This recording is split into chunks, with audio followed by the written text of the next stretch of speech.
as Wilco makes a run ahead of him. Bergkamp suddenly changed pace through the centre. It's Bergkamp! That's magnificent!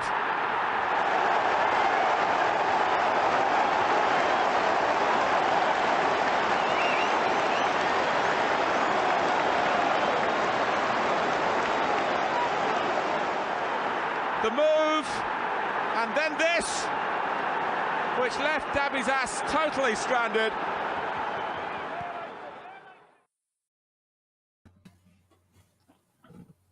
Hello, and welcome to a Bergkamp Wonderland. Not a, but the Arsenal podcast.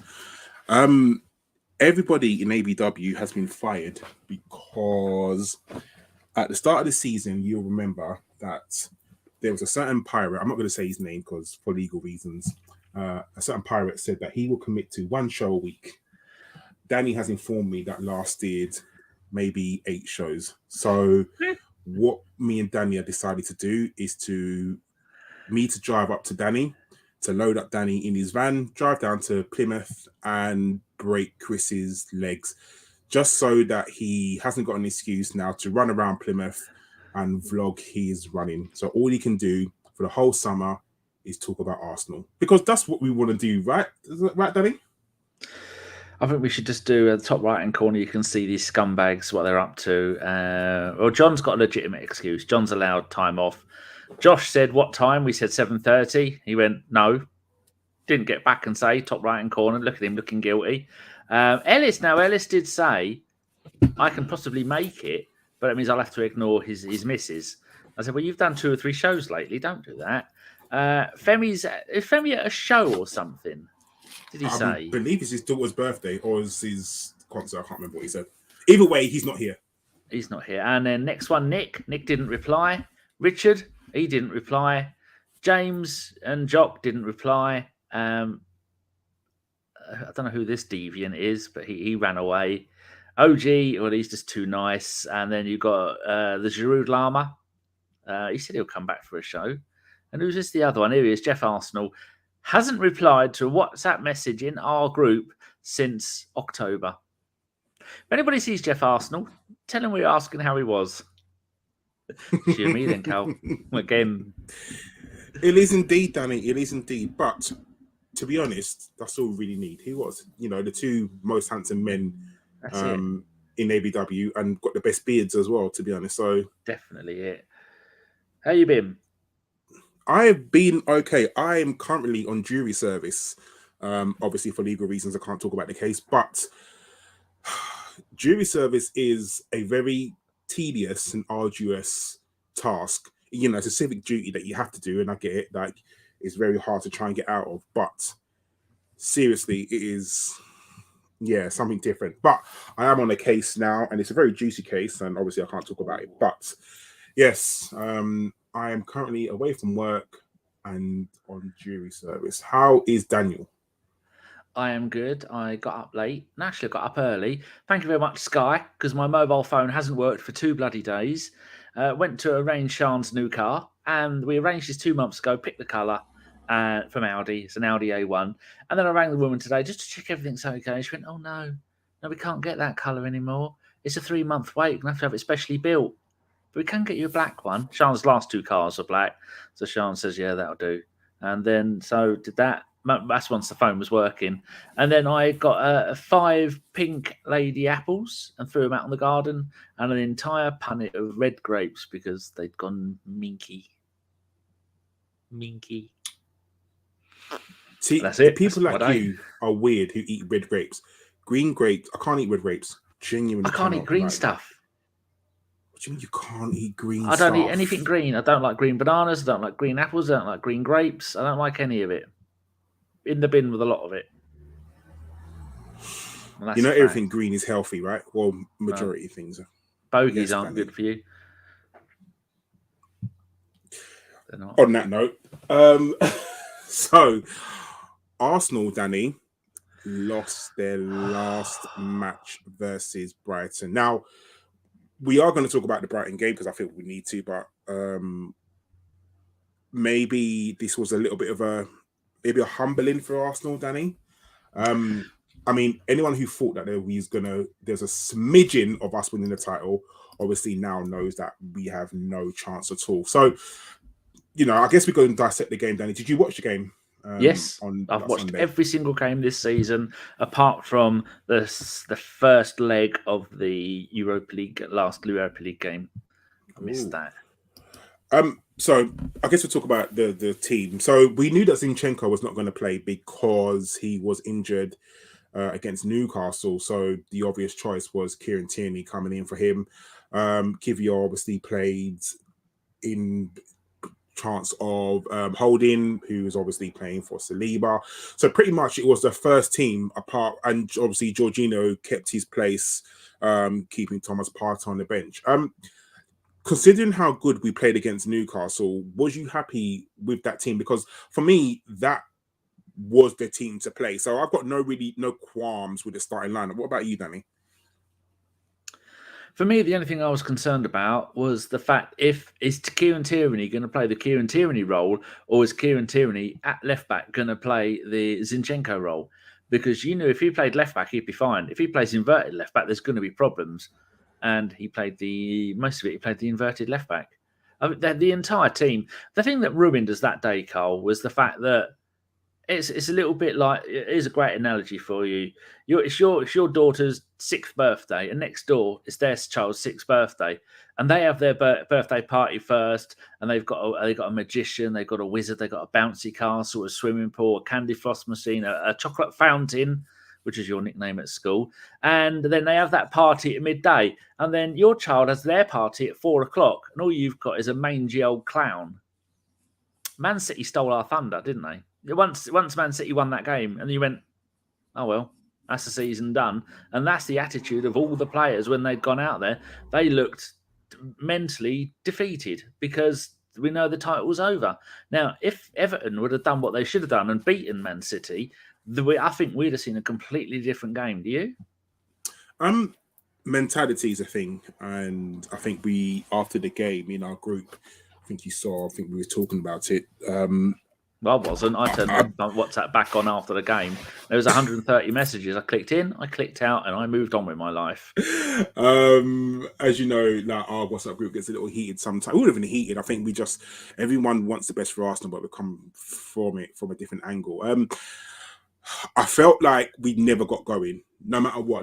In that game, can't remember any really clear-cut chances. I can't remember Arsenal playing well, having good passages of play, because even in the first half, Brighton were kind of all over us. Now, no one's saying that Brighton only pushovers, and even before, I think they lost, was it 5-1 to Everton? 4-1? I can't remember what it was. 5-1. Yeah.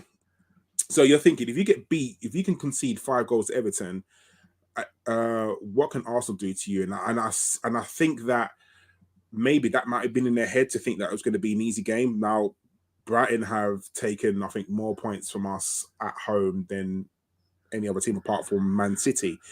So it was never going to be really an easy game, and they beat us at home, albeit from a weakened team this season already in the Carabao Cup. So it was never going to be an easy game. And, the game started ferociously. And I think it kind of tripped us up. Caicedo playing at right back. He's been playing it all season. I know he has. But I think when you got someone that good playing in the position, you kind of think to yourself, you want Martinelli just to run at him. But you're right what you said about Kieran Tierney. You don't know what kind of role he was playing. Was he playing the Kieran Tierney role, which is the marauding left back, or was he playing an inverted left back and playing in centre midfield? Now, Kieran Tierney can't play that role. He cannot play the Zinchenko role. It's impossible for him. And I've seen a lot of people sort of come for Kieran Tierney to say he had a bad game, but that's not his game. His game is staying wide, overlapping, getting the ball into the box. Now, when you ask him to do a role that he's not familiar with, it's hard. It's very hard. So I can understand that. And, the start of the game, Martinelli went off early. Did you see the Martinelli challenge on, I can't remember, it was Mitoma, wasn't it? Mitoma. Do you honestly take off your Arsenal hat do you think that should have been a booking? Yeah, I think it should have been. It was dangerous. But these things have been... Harry Kane's been getting away with it for 3 seasons, a variation of that. But you could see... Did you think it was a yellow? Yeah, 100%. Like, I was extremely shocked that he didn't get a yellow card, like extremely shocked. And even when it went to VAR, I thought I know VAR have to... They can't tell the referee to give a yellow. They have to... It's either dangerous red or it's nothing. But I felt that set the tone for the game. Now, I'm not making excuses, but the referee had a terrible game. Awful game. And I'm sick of having this conversation about referees having bad games. But, I don't think he had a very good game. However, then obviously Caicedo took a little bit of revenge on Martinelli's ankle. And, these things happen. And even that was not even a yellow card, because I think the referee said, okay, if I didn't book Martinelli for that challenge on Mitoma, then I'm not going to book Caicedo for the challenge on Martinelli. So it's kind of the 1-1 situation. I don't believe in that, because if you commit a foul in the first 30 seconds of a game, it's a yellow card, and it's that bad. None of this, it's my first one, it's my second one. And I feel like the referee had booked Martinelli, that Caicedo challenge doesn't happen. Doesn't happen at all. He doesn't try and tackle him like that. He doesn't foul him. He stays on the pitch. So for me, that sets the tone for the game. Now, the game was very stop-start. I just felt like we never, ever got going in that game. Every time we got a little passage of play, or Brighton got a little passage of play, there was a foul, there's a free kick. It was a really bitty game. And it was just, really, really annoying. Trossard came on for Martinelli, and I think that's probably Trossard's worst game in an Arsenal shirt. And I don't know if it was because it was his old club, if he was trying too hard. I don't know, but I don't think he had a very good game. What about yourselves? I don't think any of them had a really good game. Ramsdale was he has these... I mean, he's only 24, 25, and he's going to have these... I know it was his birthday, wasn't it? He was 25. You're going to have these games like this, and things are going to go back and forth. But you've got to look at Brighton and go, what they are doing there is fantastic. That was it. Levi Colwell, something like that. The Brighton centre back had it was all over Odegaard for the entire game. Odegaard couldn't really do anything, and like you were saying with the referee with the bookings, when he finally decided to book, I think it was Caicedo, but he went up to me, he held up 3 fingers and said, like, that's your 3rd foul. Well, then there should be some kind of written down rule. Otherwise, if 3 fouls, fair enough. You can go out there and smash people up as much as you want for the first 2 fouls, because you're going to get away with it.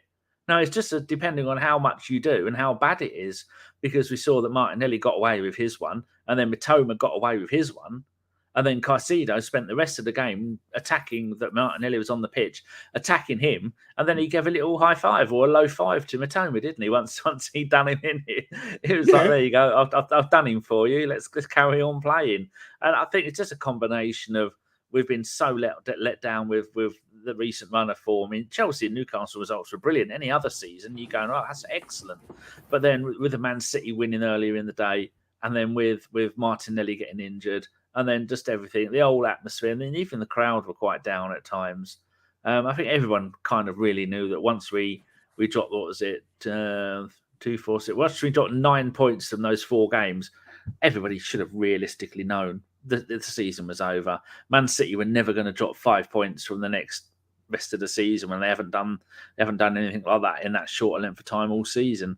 So, but what would you do now, Karl? We know Martinelli's now out for the rest of the season. Zinchenko's out, Saliba's out, and El Neni is out.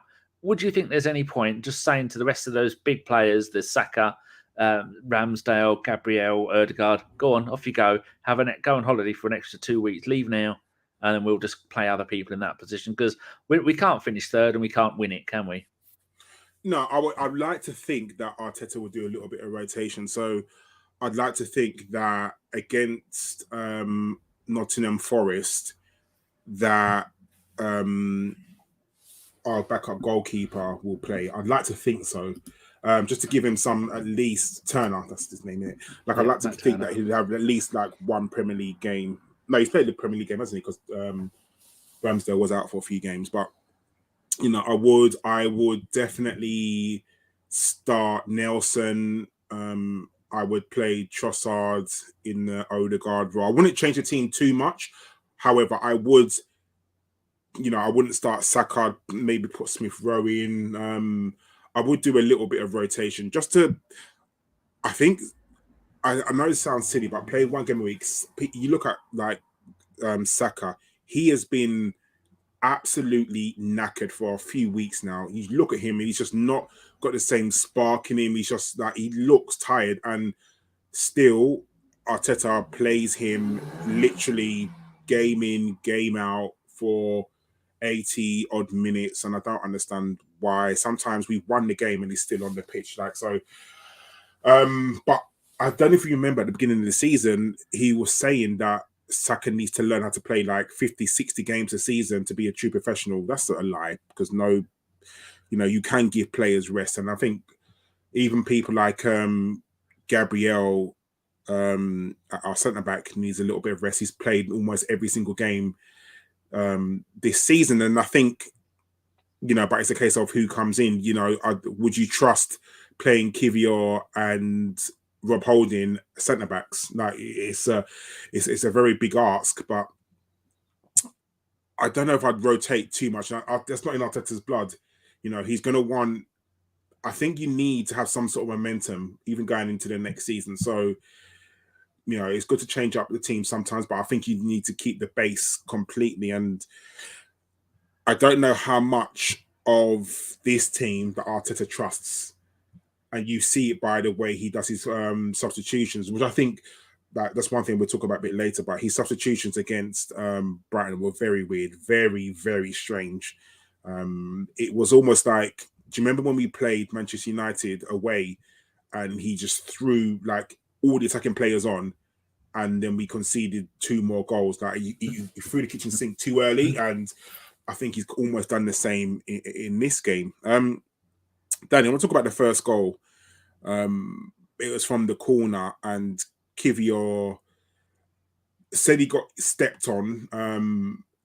That one. Boot, and then I felt like every single defender just stopped. Yeah. Like every single one it wasn't a corner, was it? No, it was a cross, wasn't it? Yeah. And I think it was a corner. Was it a corner? Yeah. Yeah. And every single defender just stopped. I was like spitting feathers because I thought, what happened? And then Kieran went down and was like, after the game, he said, I thought VAR would intervene. Now if Arteta doesn't take him into that room that they all have and read him the riot act to say, that's not what we do here. Like, you play, like, I don't know how hurt he was. I don't know how hard getting stepped on, like, with a pair of studs are. Like, I don't know how injured he was. I'm just looking at it. You were right. It was a cross. Like, you can't do that. You can't just stop playing. You know that they always say play to the whistle. And I think that's what Kieran needs to learn. That, like, I don't think if that happens to Rob Holding stays down. I think Rob Holding gets up, and then after the ball's cleared, then he might go down. But I don't know how badly Kieran was hurt. Now, it's not just the Kieran, it's the fact that every single defender just stopped. They just paused. They all just paused and did nothing. Kieran Tierney just paused. Gabriel didn't get into the box. It just seemed very, very weird. And even, do I think Ramsdale could have done a little bit better on the cross? Maybe, possibly he could have. But what was your thoughts on it, Danny? I thought it was laughable. I don't know what he thinks was going to happen. This is the video I've got of it, so I've had to stop playing it. But then you can see when the moment the ball comes over, and then the bloke it was his.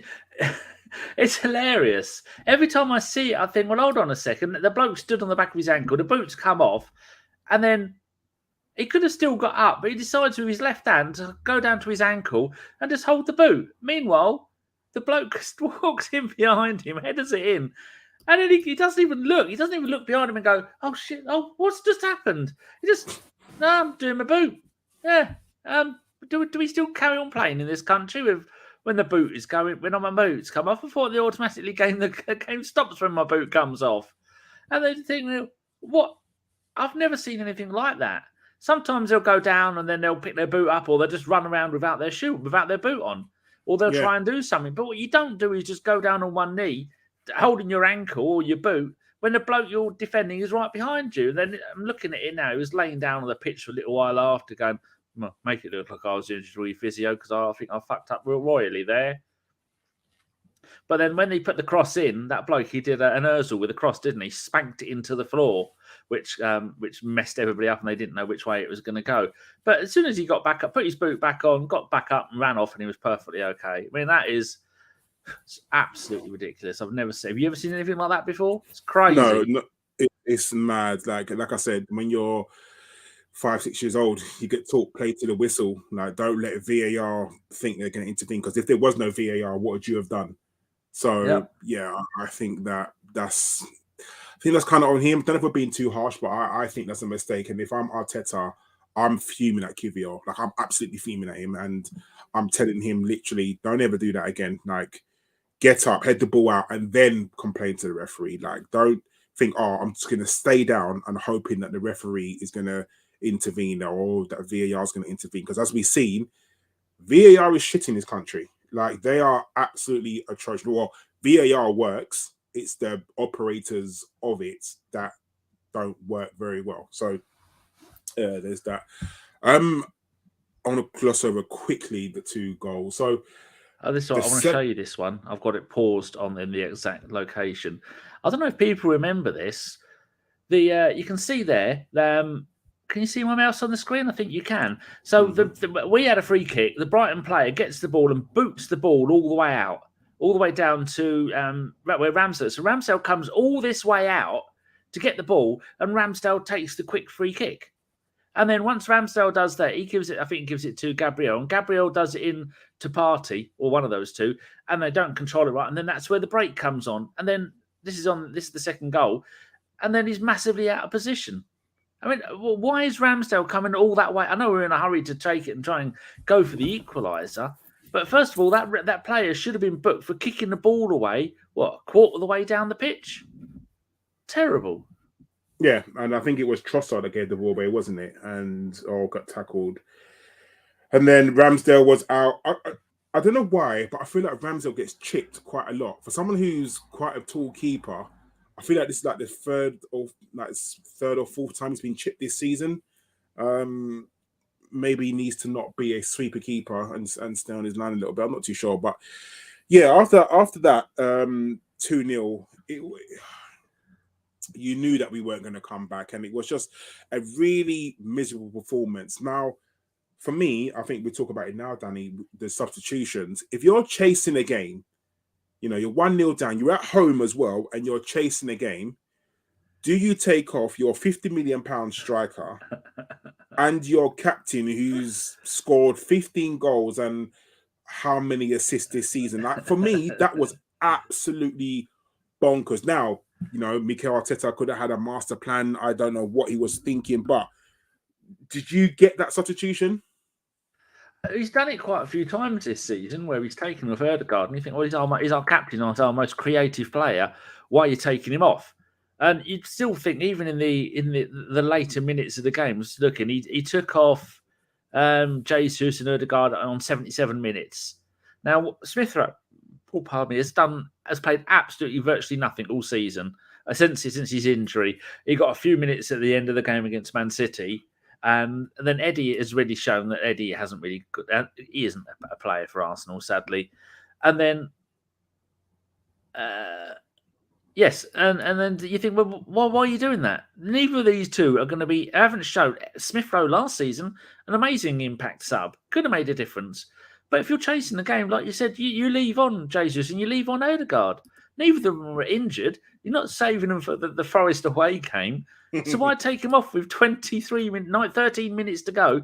Plus, it turned out to be another 8 minutes of extra time added on the end of it. I thought, absolutely, that's a crazy substitution because Nketiah is never going to do that for you. He's never going to. when the cards are down, he may have done it. I think once was it against Man United. He came on and helped us win that game. But it's not. You don't think, oh, who are we going to bring on for a last-minute goal? Oh, we'll bring on Eddie. That'll do it. And a bloke who hasn't played for months properly. No, I don't like it. But I've said quite a few times that Arteta is he's learning his tactics as he goes on. And sometimes they're good, sometimes good, maybe sometimes shit. Whatever that went. Yeah, I think I feel like I don't know why he does these random things. Like, I know he's probably trying to mix it up a little bit, but if you spend £50 million on a striker, I don't know if taking him off is the best thing, or I don't even know whether taking off your captain, your number one assist maker is any better. Like, I have no idea, but he did it, and obviously it didn't work out for us. I'm not going to lie to you, Danny. At that point, at 2-0, I turned off the game because I knew we weren't going to win it. Deep did that as well. I went into my kitchen to get myself a drink. I put my drink down. I went upstairs to go to the toilet. I came back downstairs, got my drink, looked at my phone, and I saw a notification, 3-0. I was like, I laughed. I literally just laughed because I thought, that is the most Arsenal thing ever. So I don't know what happened in that third goal. I know that I did watch it, and I kind of just watched a little bit of it. And would you call it a Ramsdale mistake? I don't know how to quantify it. Like, what would you call it? I'd call it Partey not giving a damn. The ball, they're attacking down the left-hand side. The ball comes into about a third of the way up the pitch, into 2/3 up the pitch towards our area. And then the Partey the bloke comes across Partey, and Partey just goes, no, go on, off you go. And then lets him carry on with it. I'm just looking at it again now. Partey got booked too late in the game. Like, Partey's running down on the bloke now. Bloke gets past him, and then Partey just goes, oh, well, and just jogs on. I mean, when you have a shot from that far out, and then Ramsdale parries it, you can't really... Oh, he stopped it. That's his job. He stopped it, and then when he parries it, the other bloke has a shot, and then he gets a hand to it, and he gets a few fingers to it, but it still goes over and goes in. I mean, at that point in the game, they've all got me thinking, I don't know, they've lost the will to live. It's annoying, but it's a Wenger, the second half of Wenger's era-esque kind of collapse, the kind of thing that we saw all the time when we'd be 2-0 down, and then we bring on Danielson or bring on Song or bring on El Neni when we needed a goal. You look at it, you go, what are you doing? Why have you done that? And then, 96th minute, 3-0 down, stadium's half empty, everyone's gone home. But just before they scored their third goal, we did have quite a decent attack, and looked like we were going to do another Southampton because Reece Nelson looked really good. Shame that he's leaving, which I know you're going to come to later, players leaving and transfers. But sometimes these things happen, and I put it all down to Man City beating Everton earlier in the day. If they'd have been kicking off at the same time of us, then I don't think the game would have turned out the same way.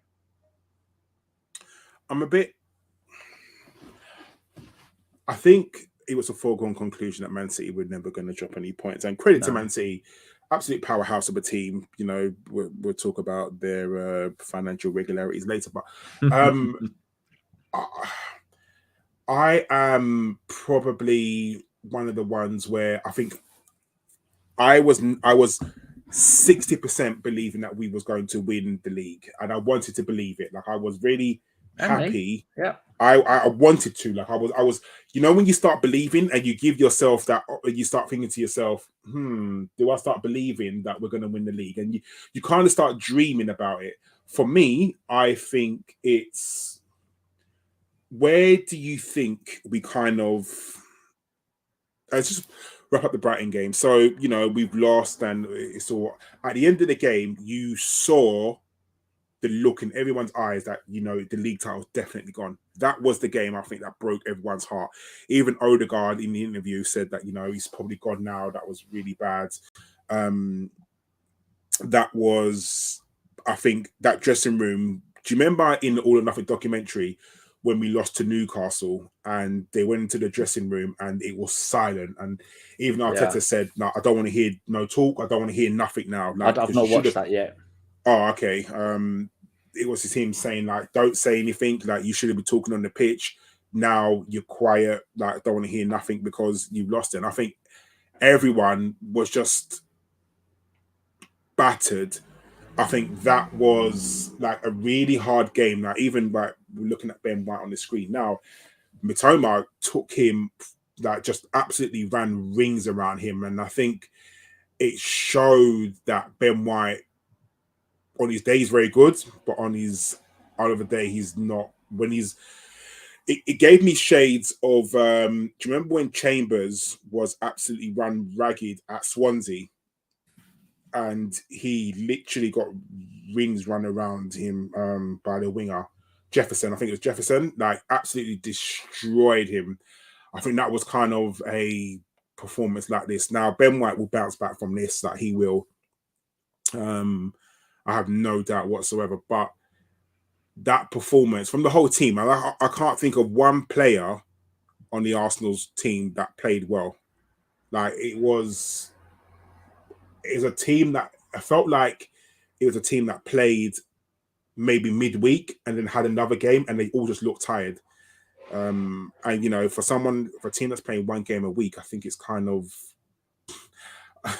It's not what we expected, is it? No, sorry, we're out not of at Europe. all. We've got one game a week. Man City are playing 2 a week. Oh, we're 10 points clear. We're gonna walk this. It's gonna be an absolute dream. And I think when you're being chased by a juggernaut of like Man City, I think the pressure gets to you. Like, I really, really do think the pressure gets to you, and that's the problem with Arsenal. Now, Danny, we've seen this kind of, I don't know if to call it a collapse, but whatever it's called, we saw it at the last season at the tail end. So this is one of the things that we were talking about in the WhatsApp group. Do you think it's a mentality thing?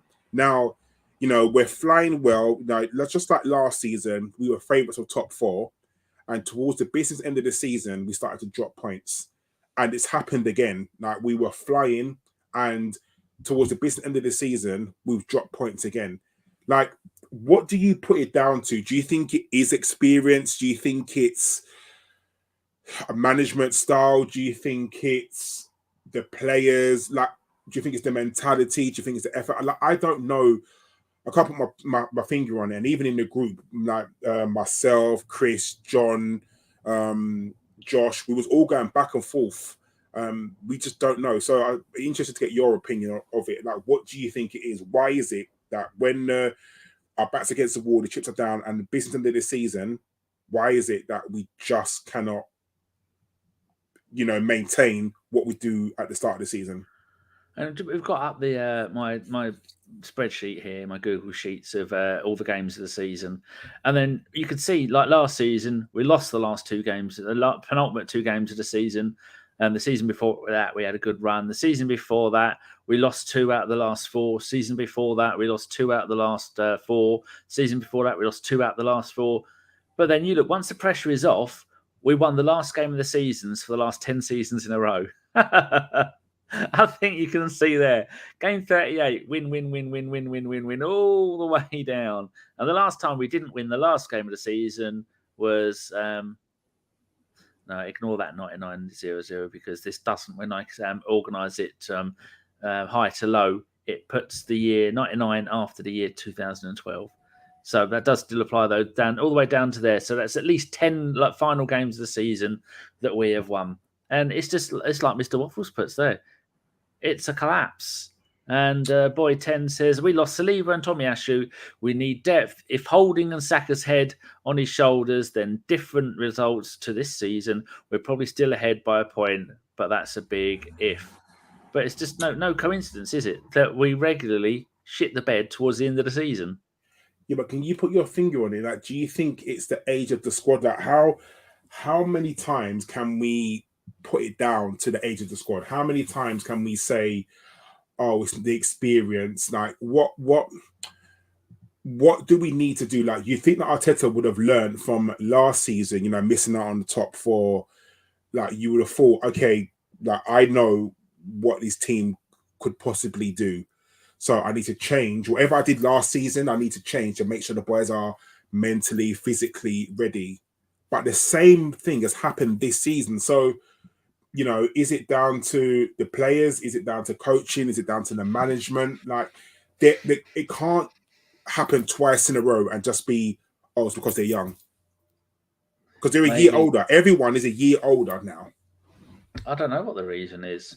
I should think it's a combination of not having a very large squad. And I mean, sometimes we saw at the end of this game, all the players were collapsing on the pitch. They were knackered. We've seen that a few times this season. Maybe it's just a few games too many in the Premier League. They've got such a small squad comparatively. Arteta doesn't like to trust anybody outside of his favourite 13 players. So maybe he needs to have a squad full of players that he trusts more, because we know that he doesn't trust. Vieira is out because he doesn't trust him. ESR is out. Nelson very rarely will get a start. He'll only get a sub game.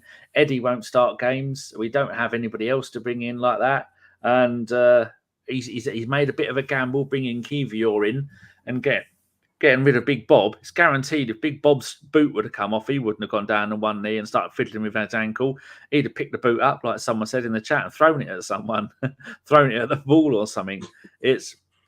I'm going to put it down to immaturity throughout the squad, because there's so many young players, and lack of squad depth, with a little asterisk, a lack of squad depth that Arteta actually trusts. Do you have any reasons? No, like, I not in the group, I always said I think it's a mentality thing. Like, maybe they get a bit too nervous. Maybe, you know, once something bad happens, like the 2-2 against Liverpool. So, you know, you're 2-0 up against Liverpool, you're riding high, and then you come back to draw. And let's be honest, we were holding on in that game, like towards the end, and we were very lucky not to come away with a defeat. Like, what changes your mentality of you being 2-0 up at Anfield and then you just stop playing? Just completely just stop playing, because that's what happened. They completely stopped playing. When we played West Ham, you're 2-0 up at West Ham, you're flying, and the same thing happens. You're sort of, you don't finish the game off.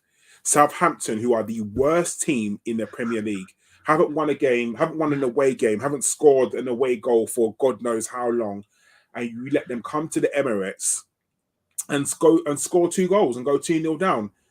That can only, it's not an ability thing, because we are better than Southampton. We are better than West Ham. So it's got to be a mentality thing. Either they think when we're 2-0 up, they're cruising, or it's a case of Southampton are the worst team in the league, we're easily going to beat them, so I don't need to try as hard. Well, we've got previous, haven't we? Because remember, we were 4-0 up at Anfield in the League Cup with after almost an hour. Oh, yeah. 4-2. And then we think, well, that's it, the game's over. And then it's 4-3, then it's 4-4. And then we get one, make it 5-4. And in the 90th minute, Divock Origi gets the 5th one to make it 5-5. And even the Liverpool fans are going, I don't know how we managed to pull that back. They had players playing for them that I've never even heard of, like Kami Keller and Van der Berg and Nico Williams and Brewster and all these other players. Arsenal have got previous of shitting the bed in the very final minutes of the game and going, oh, there you go, it's all gone, we've knackered it. Oh, Man City just had one cleared off the line. Yeah, to see. Sneaky.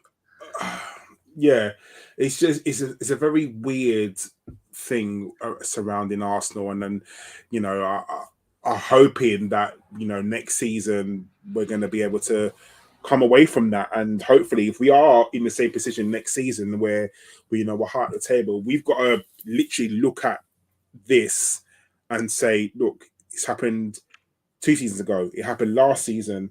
We cannot let this happen again. We have to do something better. So I'm hoping Arteta and his coaching staff and, you know, the more mature players in the squad, you know, tell the younger guys, like, listen, we need to do better. We have to come away and, you know, be able to finish jobs, because there's not many people that go 2-0 up at Anfield and, you know, when you're kind of 2-0 up at that stage, you're thinking to yourself, well, we've won the game. And, you know, we just need to learn how to finish teams off. Now, when we go 2-0 up, go and get a third. Really, really kill the game off. Don't just think, oh, it's 2-0 comfortable. Let's sit back for a little bit. If you're playing that well to go 2-0 up, then keep playing that well so you can go 3-0 up or 4-0 up. So I think that's the... Boy puts here, Arteta has made the fewest changes to his starting lineup of any manager in the league. He doesn't trust those players. If he were playing Football Manager, he'd have sold them all. But I mean, when you look at the fact, Southampton are by far the worst team in the Premier League, and they have taken 5 points off us this season. They've cost us 5 points, and that 5 points is the difference between us winning the title and not winning the title against the worst team in the league. That. I mean, that you can't get. There's no excuse for that. No, that has to be a mentality thing. Like, no, there's no way. Like, even Everton, when we played Everton, weren't they like? I know, you know, you talk about new manager bounce and blah blah blah, but they were like second from bottom, weren't they? And we went to Everton and they beat us. And you're thinking to yourself, okay, I get the whole new manager bounce thing.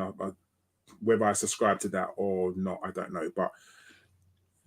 It's the same set of players. I know Fat Frank was in charge, but it's the same set of players. Like, how could we lose to Everton? How could we go there and not, you know, pick up points? It's just, yeah, it gets annoying after a while because there's so many times when, I mean, it's all if, buts, maybes, and I'm not going to take anything away from this team.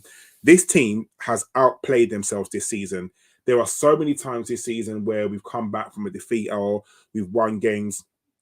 For us to be where we are, I think is nothing short of a miracle, Danny. Like, we have absolutely outdone ourselves this season, and it's the, you know, what people say is the hope that kills you because we're really up there, and no, we didn't finish the job. But you know, we've gone toe to toe with arguably the best team in Europe for 36 games, 37 games, and we're up there. And I think credit has to go to this team. You know, they may have not finished the job, but credit has to go to them because, you know, there's some really, for every sort of bad performance you talk about, the, you know, away to Southampton, home to Southampton, Liverpool, West Ham, there's some brilliant performances. Like, I look at the Aston Villa game where we were, 2-1 down and we came back to win 4-2, albeit, you know, fortuitous, but that just shows a team that doesn't give up. You know, you look at the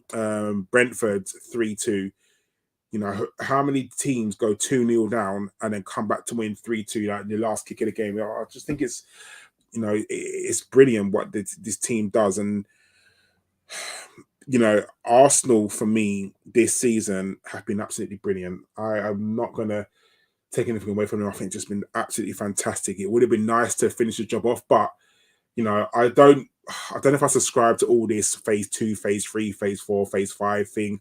I think it was just something that Arteta said, and you know, a lot of people have latched onto it and said, "Oh, we're only in the first phase or second phase or blah blah blah." Because whenever we reach this 5th phase, if we don't win the title, then what's the excuse then? Like, you have to understand that Man City are just an absolutely juggernaut of a team. They're brilliant. You know, they got a robot up front who just scores goals for fun. They got an attacking midfielder who is arguably one of the best midfielders in the world at the moment. Their defense is just brilliant. They've got a manager who, you know, some people call him the bald fraud. But you know, he's a good manager. He's won titles in every single place that he's gone to. I mean, albeit, you know, anyone could win a title in the German league, but I'm just looking at. That's why I was a bit quiet there. I was just making some notes. This season, Spurs beat them 3-1 at home, 2-0 away. Liverpool beat them 3-2 at home, 2-2 away. Man United beat them 3-2 at home. Chelsea beat them 1-0 at home, 3-1 away. And Newcastle, who are one of the best teams in the league, 0-0 at home, beat them 2-0 away. That is 2, 4, 6, 8. That is 9 really decent results against some of the teams that are rivals. But then you add to that the losing to Everton, losing to Southampton, drawing to Southampton. And the games that, remember, it's always back in the day, it was pardon me, Wenger could never beat the big teams around him. We would play the top six, as it is allegedly called, including that lot up the lane that shouldn't be in the top six. We play them and we'd lose to nearly all of them. And then we'd smash all the midway teams and all the teams down the bottom. But look at the games that we've only lost 5 games this season. 1-0 away to Everton. We should have won that. 1-1 at Brentford. VAR mugged us off. We had 1-1 at Southampton. We should beat those. Man United one we couldn't have done much about. And then we had that run that you were just talking about, the 2-2 at Liverpool, 2-2 at West Ham, and 3-3 at home to Southampton. Those just a handful of those games against those rubbish teams. And then a couple of those results would have been different. Just the Southampton one. But then, like you're saying, it's been a magnificent season. But you can't take away from the fact that when it came to playing the big boys, we smashed them nearly every time. I mean, beat them, not smashed them. We beat them every time. When was the last time that we got 6 points off of Spurs, 4 points off of Liverpool, 3 off of Man United, 6 off of Chelsea, and then another 4 off of a title rival? When was the last time that happened for Arsenal? I don't think we've done the double over Spurs for years. And we're undefeated in London derbies. Yeah, that's not happened. That's not happened at all. And I if you look at even the beginning of the season, there is an absolute reason why Arsenal were away to Crystal Palace at the start of the season, this season on a Friday night. Like, they didn't want us to win that game. I don't care what anyone says, because wasn't it last season we lost to Palace, I want to say? Did we? I can't, if you can look it up, Danny. I'm sure we lost to Crystal Palace away last season. Oh no, it was Brentford, didn't it? It was, oh fucking hell. First game of the season, wasn't it? No, yeah, that was last season that we drew with Brentford. But just looking at the games from last season, we lost the first 3 games: 2-0 to Brentford, 2-0 to Chelsea, 5-0 to Man City. Yeah, that was 21-22. Yeah, bloody hell. That was only last season. 4-0 to Liverpool, 3-2 to Man United, 2-1 to Everton, and then lost to Man City again. So we lost 3-0 to Palace the 4th of April towards the end of last season. Then Brighton beat us 2-1, and then Southampton beat us 1-0. Game of 3 losses in a row.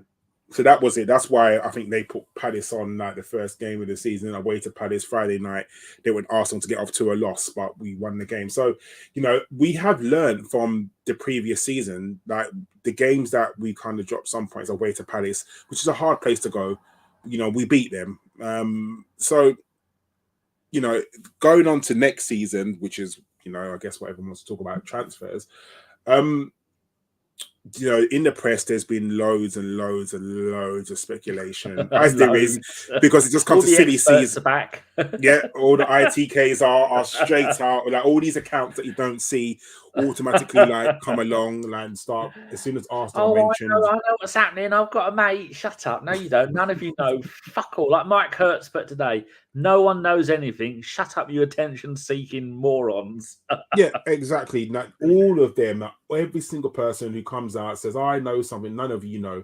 But I guess by some of the big journalists, like, it's been reported, like some of the players that have been spoken about for quite a while. So Declan Rice is someone who has been spoken about quite a lot, and we've got obviously some of our sources as well, Danny. And apparently we're grilling him today. Yes, and apparently that deal, they've been Man City are in the lead. Apparently Arsenal have sort of been speaking to Declan Rice representatives and talking about obviously what he would want in wages, all of the money, just things like that. Declan Rice coming to Arsenal. Are you in favour of that, Danny? He's 24 years old. He's not 25 until he's 25 on the 14th of January next year. He's a Kingston upon Thames bloke. I don't know how far that is from. What's the closest club to that? Chelsea? To Kingston, probably. Yeah. Maybe. The old Wimbledon, but yeah, it'll be Chelsea. So then he's 6'1" defensive midfielder. Started his career at Chelsea because all these other decent players. His grandparents are Irish. That is nice. And so he joined Chelsea when he was 7. They released him at 14 when he went to West Ham. So it looks like he's a player that has got loyalty, because over the seasons, I mean, he's been a regular first-team player at West Ham for 1, 2, 3, 4, 5, 6 seasons. Now, over those last 6 seasons, West Ham haven't exactly covered themselves in glory, have they? Meanwhile, he's banging in games left, right and centre for England. He played 12 last season, 14 before that, 6 and 7. So he's showing that he's got a decent player. He's won West Ham Young Player of the Year 2 years in a row. And then he won the West Ham Player of the Year 2 seasons out of 3. And then he's got the Europa League Team of the Season last season.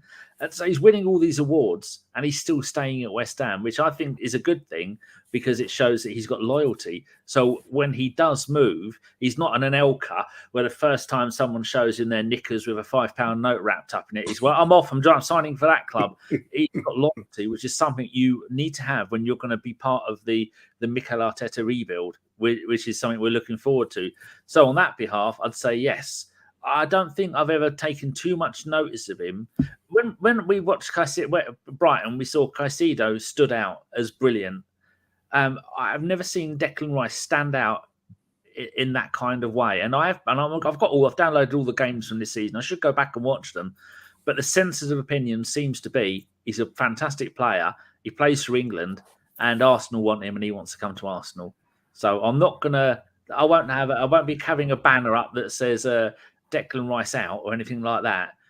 But the amount of money, Karl, I mean, there's been rumours of 120 million. It's anywhere from 70 to 120. But is that 120 million? It's not 120 million cash. That must be with add-ons. Yeah. So, if Arsenal win the league, which we will. Give them 5 million bonuses, appearance fees. We're not going to give West Ham. Yeah, we're not going to give West Ham no way 120 million. I don't think he's worth 120 million. So, not to hip hop or skip a jump, but there's also talk of. I was just going to ask you, whose position do you think that he comes in to take? So, do you think he comes in to replace Thomas Partey? And if so, because I'm going to get on to you later about who stays and who goes, and we're going to go through the whole squad. But if he does come in, you don't spend, 80, 90 million on a player who's not a starter. So do you think that he comes in and takes Thomas Partey role, or do you think he plays in, I love how we name it, the Granit Xhaka role? Well, according to transfermarket.co.uk, his best position is the right side of defensive midfield, and it's quite deep, as in the position that Partey does play. Another position is centre back, another position is right back. He's right-footed, and his contract runs out next summer, but he's got a 1-year option after that, and his market value is 80 million euros. Which at the moment is 80 million pounds. What did you do?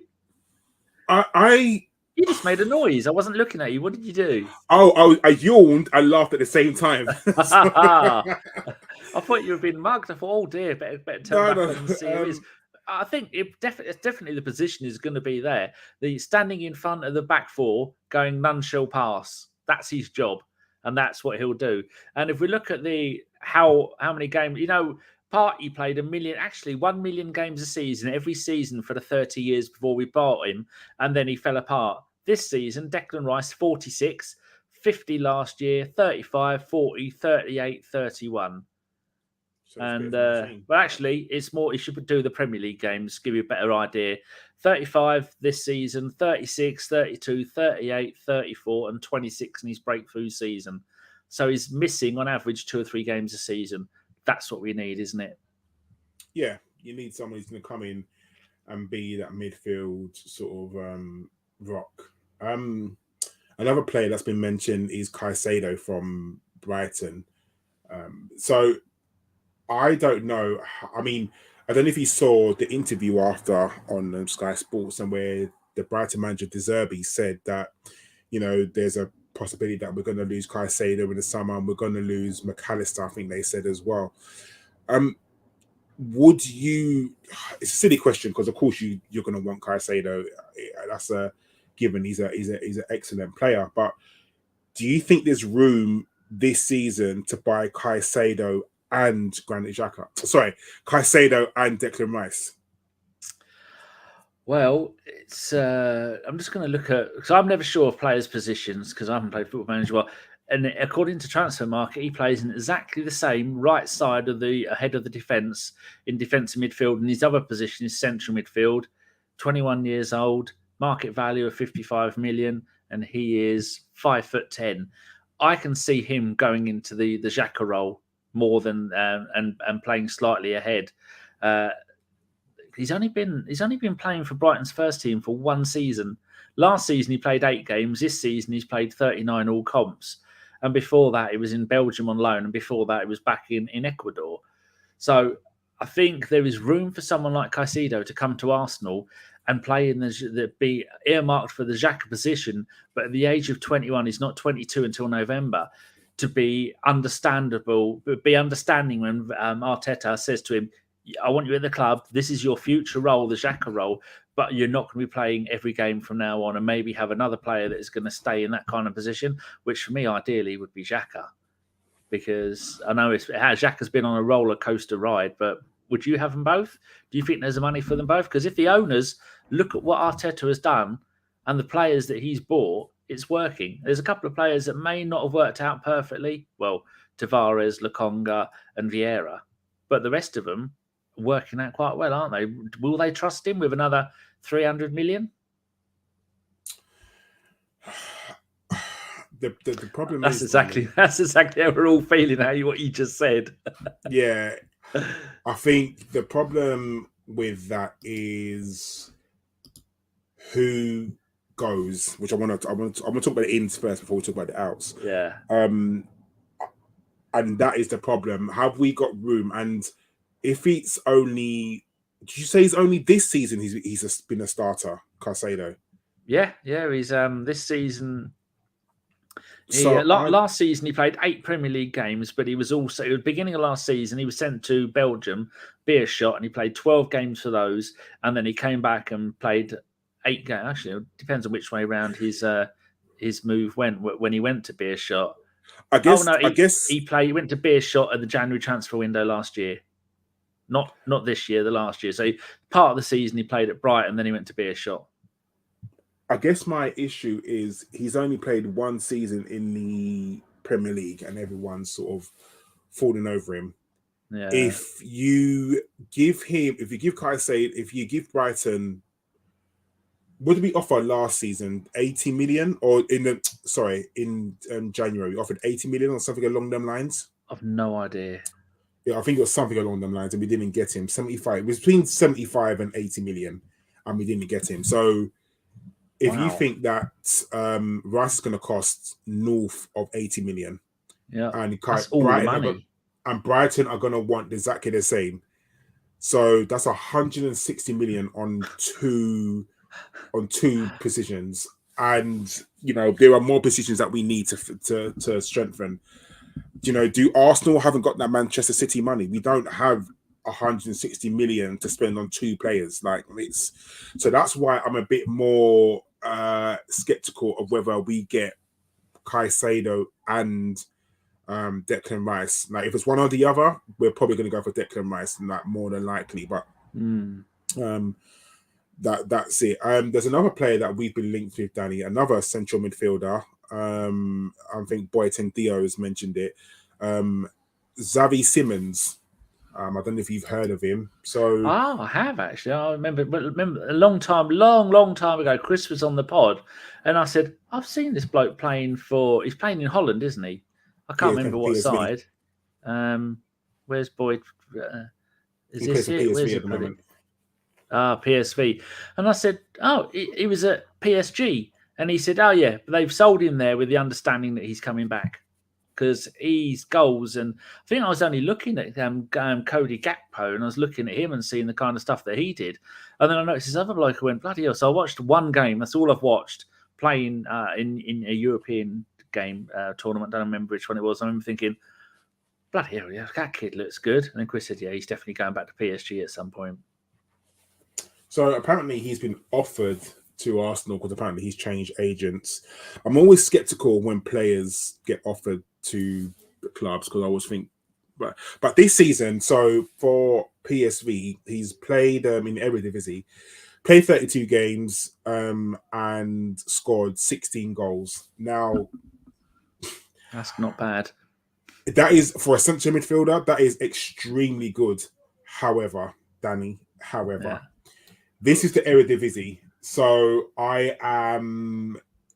You'd have to stop me if I'm being a little bit skeptical of this guy coming in and scoring 16 goals from 32 games in the Eredivisie. And that's just in the league as well. So I'm not saying he couldn't come in and do a job for us, but I'm very, very skeptical. He's 5'10", 21 years old. Sorry, he's 20 years old.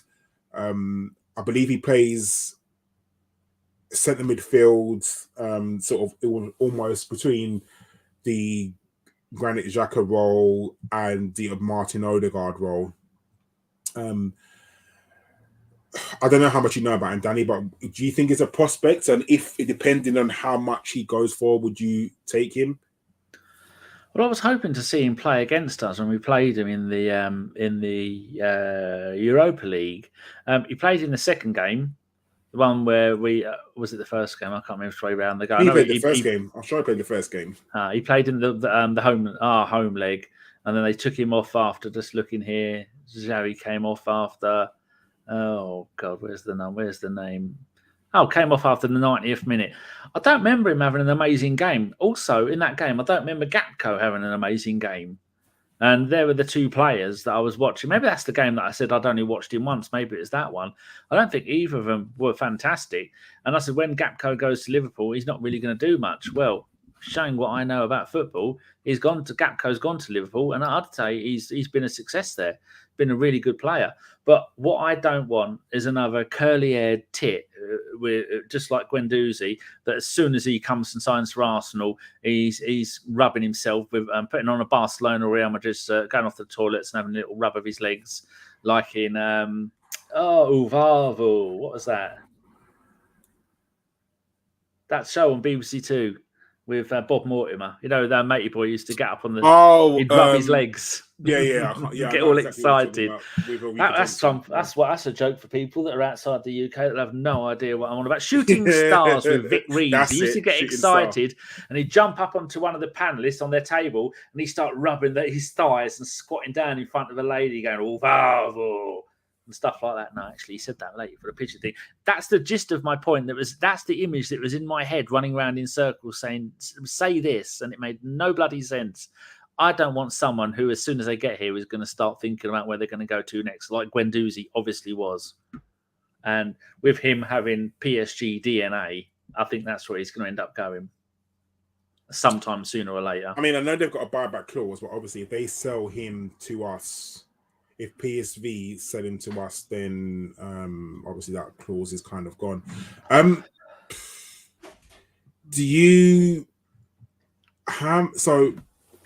Apart from, we talked about centre midfielders, I think my personal opinion is that Arsenal need a number of positions. I think we need a new left back.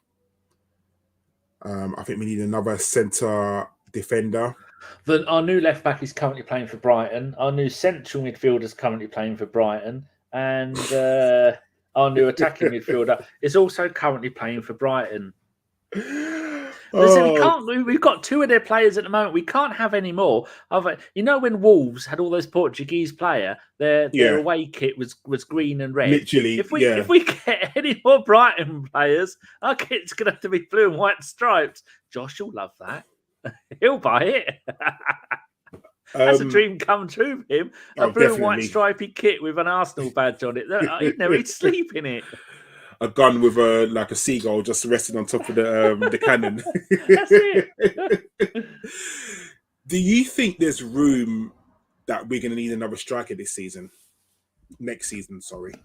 Room? No. Do I want one? God, yes. I'd sell Jesus and Nketiah and Balogun, and then I'd go out and start again because the Jesus thing isn't working. You can't have two world-class, on the verge of world-classness that they're going to be in. Man City are 2-0 up. They are indeed. You can't have Martinelli and Saka on those wings and then have your... Don't lean forward when you're just eating some food. And what did I have? I had a Burger King. Tastes good. My point is, you can't have Martinelli on one side and Saka on the other when they are on the verge of going to become world-class players at the rate they're going, and then have Jesus, who is also trying to play in those positions. It's not working. As we have seen so many times this season, if we're going to have a striker, you need a striker that's going to go forward and get up and be in those positions, waiting for the crosses, the tap. Doing a Haaland is what we want. I said when we played Man City, you look at the Haaland map and you look at the Jesus map, Jesus should be playing the positions where Haaland was, but playing for us. And we don't have that. And so all those wasted opportunities where Odegaard is trying to put someone through and find out the person he wants to put it through is playing behind him in a false 8, 9, 10 position. And Martinelli and Saka are getting the balls and zigzagging and crossing it in, and there's nobody there. The Jesus thing is not working. He is a wonderful player, but he's the kind of player that you need when you have got a striker up front and you're not playing wingers. Then he can be all around the place with a free role behind the main striker. And that is not what we do. And that is not working. And I'd get rid of all three of them. Balogun, because he doesn't want to stay. USA, he's made his decision. Wise move. Eddie's never going to make it. And then I don't think Jesus is going to have the goals in him that we need. We need to go out there and get a proper striker, a Vlahovic, that kind of, not necessarily him, but someone who is, like Giroud. Giroud never knowingly left the last third of the pitch. You're never going to see Giroud down trying to get the ball off our defenders and run up the pitch. Sanchez used to do it, but Sanchez was allowed to do it because Sanchez was a world-class player. He'd get the ball, run the length of the pitch and score. Jesus doesn't do it. He's a brilliant player, but we need someone who's going to be there to score goals, and he isn't doing it. Maybe Arteta's telling him. I don't know. Yeah, I absolutely agree with you, Danny. I want my striker to be in the box. I don't want him to be in centre midfield picking up the ball. Like, if you're going to play a false nine, because it almost seems like that's what he is. He's a false nine. But you need someone to play off him. And I don't think he's good enough.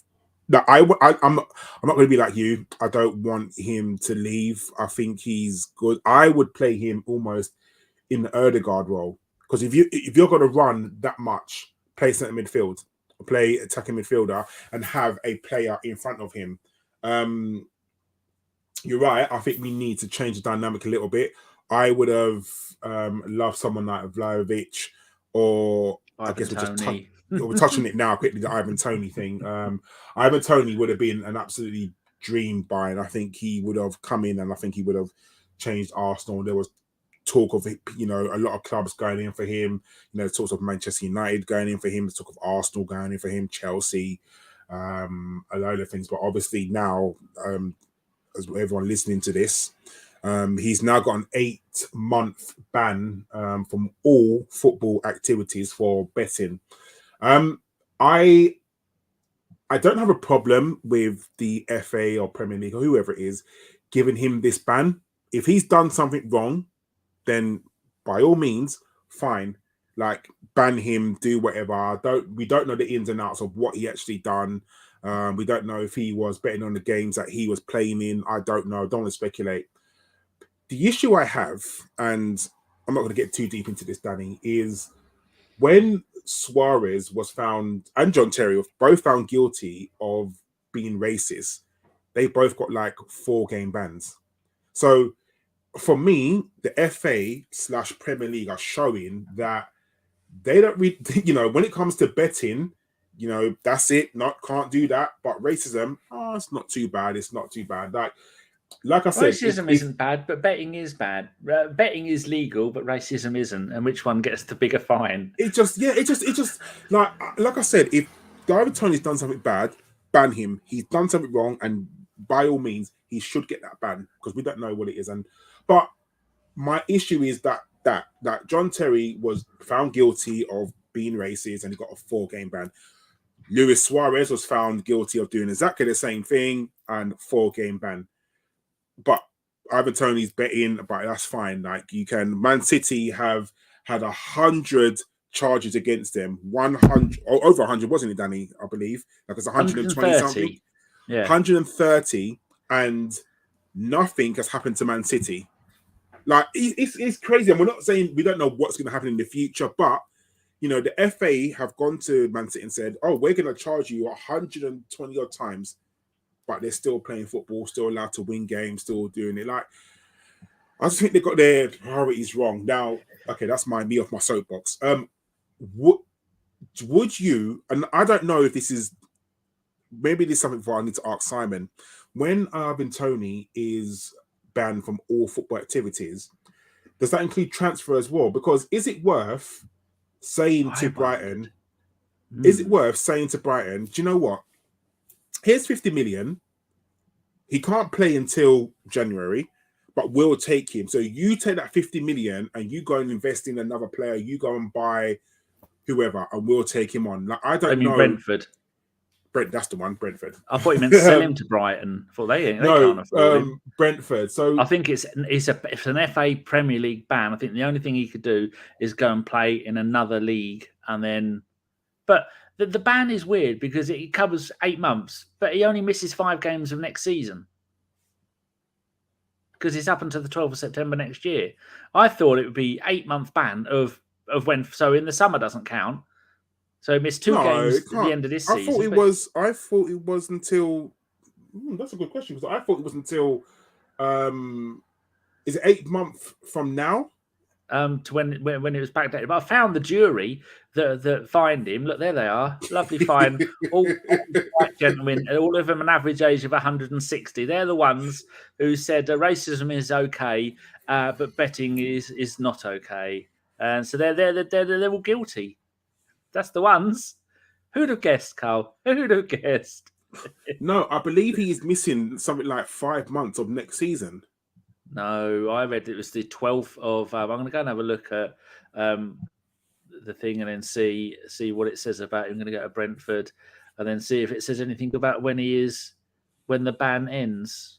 Bloody advertisement. But even for me now, while you're doing that, I would take him, because I think we need a tall striker. Yes, Daniel? Yes, definitely. Oh, no, I was waving to Phil.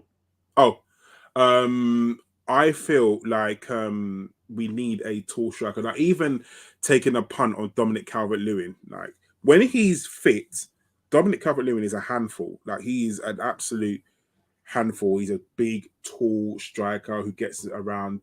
The problem is keeping fit. Now, as you know, if we're going to get any sort of injury-prone player at Arsenal, he's never going to play, like, ever. So I think he needs to prove his fitness. But someone in that sort of build or mode, that's what I feel like we need. And you've seen what he's done to us when he plays against them. Plays against us is absolutely immense. He's someone who believes his own bullshit, which is something that we want, because his bullshit is top quality. So it says here, Ivan Toney, 27, has been suspended from all football activity with immediate effect for 8 months, and in brackets, runs up to the 16th of January 2024, and a £550,000 fine due to betting offences. But it doesn't say the date. Damn, I'm sure. Has anyone put in the chat that has anyone found the date? I was busy finding the jury. So if he's not allowed to play until the 17th of January. Oh, Avon says he will not be allowed to play again until 17th of January 2024. So maybe I read it as the 17th of September. Maybe, yeah, that's it. Loki's finally turned up. We've been waiting for you, Loki. We've just been killing time till you got here. So I guess if you're going to take a punt on him, you're not going to really... No one's going to buy him in the summer. You're going to... If you want to buy him, you're going to buy him in the January transfer window. But again, I don't know if he tried to buy him, whether that's... If all football activities includes a transfer. I would have thought it would do. I wouldn't think they'll do it. So there's... who will not return until January 2024. We cannot afford to buy a player that does that. But they're not going to have but if you sell him, it moves on. I think the only way to do it would possibly go and play in another football federation and maybe even have to go and play in a different regional federation, like outside of UEFA or outside of UEFA. Yeah, but isn't it just an FA ban?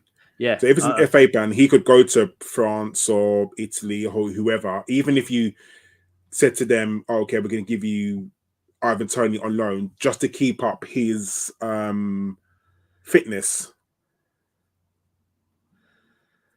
Yeah, I've really no idea, but I'd imagine they've done it, so there is no way that they can get around it. But it'll still be able to train with the team, just not play. I'd imagine, because you know what they're like. They're going to make sure this is watertight. Whereas any other stuff, they just let people. All football activity, he's literally not even allowed to train. Well, he'll train probably alone somewhere in a gym, but he won't be allowed to go to the training ground. He can start training in September, but not play until January. Maybe that's where I got the September bit from then. Yeah, makes sense now. Avon has boy 10 puts. Loki says he can appeal. I got a feeling he's going to appeal when it's going to be reduced. That's the first thing I thought was he's going to appeal and it's going to be reduced. There he goes, the boy. But so if you're doping, you get a 1-year ban, sometimes a 2-year ban. Gambling is a few months pending how many bets you made. Racing on the field is a few weeks.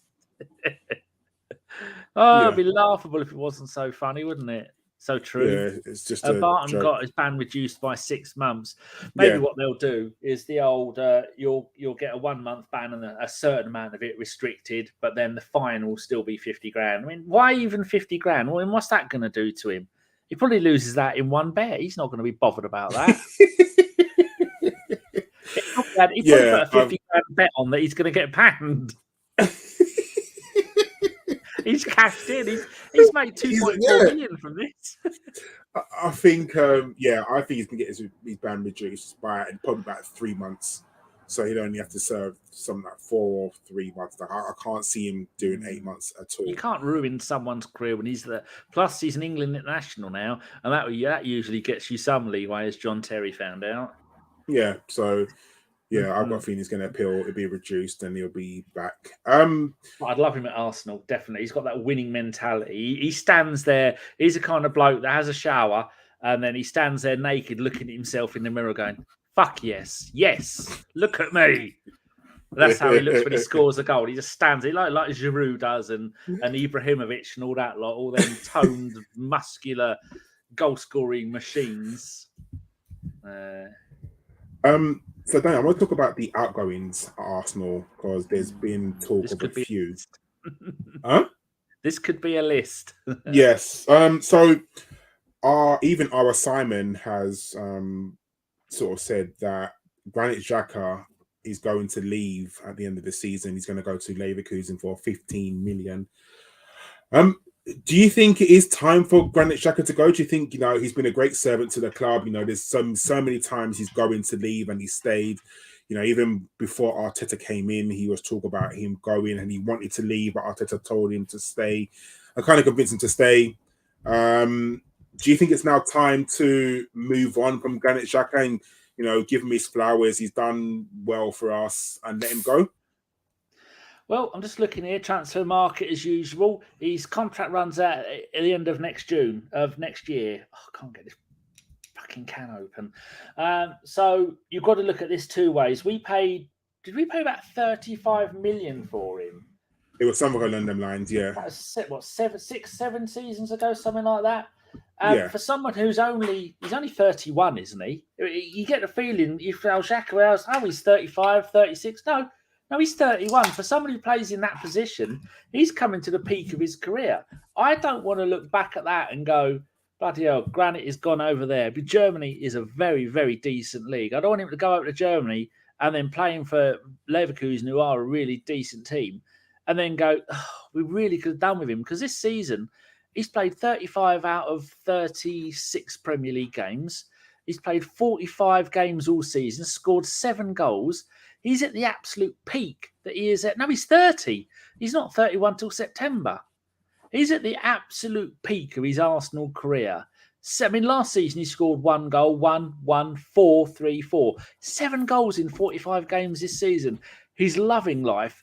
you can see that even though he doesn't wear the armband, he is still the man on the pitch. He is the captain. He may be vice captain. We all know he's the real captain on the pitch. And at the age of 30, he is in the prime of his footballing life. I'd give him an extended contract and say, you and Caicedo next season, battling it out, and then we'll give you 1 year extension. And then if it doesn't work out, you can go at the end of the next season. I don't want to take the risk of letting him go and then regret it. He's never injured. He gives everything. He's the only time this season he's annoyed me a couple of times. Like the end of the Man City game, he lost his rag. We showed the ugly signs of the old Granit Xhaka. That man, he's a wonder to watch play. I love his. He's like I keep going to say Luca Toni. He's not like nothing like Luca Toni. He's like Ivan Toney. He gives everything the whole game, and he really gets into it. You're never going to see him being going, oh, I don't know if I can be bothered today. No. Gives it his all, and that's all you can ask from a player in a peak of his career, Karl. Whereas I agree with a little bit of what you said, there's some bits I don't. So for years, we've been saying that we want an upgrade on Granit Xhaka. And if you was to keep Granit Xhaka around for, let's say, for morale purposes, I would love Granit Xhaka to come back and be a coach. Absolutely love it to be. And I'm sure it is. Wasn't it talk of him doing his coaching badges? Like, I can't remember. Like, I'm sure there is. I think El Nenny's doing his at the club at the moment. Yeah, that's the reason why he's got a year extension. But, like, if someone like Granit Xhaka was to come back and be a coach at Arsenal, I would love it because I feel he's someone that's good to get around. But I feel like there are players out there who are upgrade on Granit Xhaka. Now, I'm not one of these people that I want him out my club. No. There was a time that I didn't like him. I'll be very honest with you. There was a time when I wanted him to leave. I thought he was just that bad for Arsenal. But, he's shown that he can change it around. And I think Russ Morgan, like in the chat, said it. Like, I'm glad that Xhaka's run over the haters. And me too. Like, I remember when John told us about when Granit Xhaka first come from Mönchengladbach. And John was saying, like, he's a player that will give you everything. And I think the problem is he came over with bad reputation. He came over with this bad boy attitude, or not even attitude, but this bad boy reputation. And that's why, if you look at some of the times he's been sent off, and, some of the times, he should have been sent off. But some of the occasions that he's been sent off, you look at them and you think to yourself, you should never have been sent off for that. And this is where the whole, if it was Granit Xhaka, like, that's it, that legendary saying. If it was Xhaka, that's a red card. And sadly, you can say that referees don't referee players differently. They do. They 100% do. And I'm so glad that this season, Granit Xhaka, even towards last season as well, Granit Xhaka changed his games where referees couldn't book him. They'll be going to think to yourself, oh, yeah, you're going to get a red card. Why? Like, I'm not done anything. Because you're Granit Xhaka. Yeah. Stop asking silly questions. There's exactly what it is. I remember like a few occasions where, Granit Xhaka's got a red card, and that I always put it as, if Harry Kane had done that, would you give Harry Kane a red card? Because it's a case of, oh, he's not that sort of player. He's England captain. It's Granit Xhaka. He's not that sort of player. But I think, you need to give him his flowers. He's done well for us. I think he's someone who would like I said, like Russ Morgan said, he's won over the haters. And I think he could leave with his head held high. I would have loved to have seen Granit Xhaka play for us in the Champions League. Obviously, he didn't get to do that. I would have loved him to lift with a Premier League trophy because I think he deserves it. I really, honestly do think he deserves it. He's worked so hard to turn it around as well. And I think he's changed himself around. I think he's changed the club as well.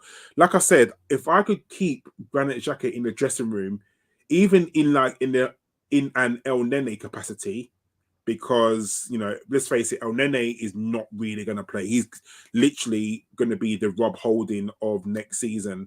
But Granit Xhaka is, like you said, he's in his prime. So he can... Captain of Switzerland.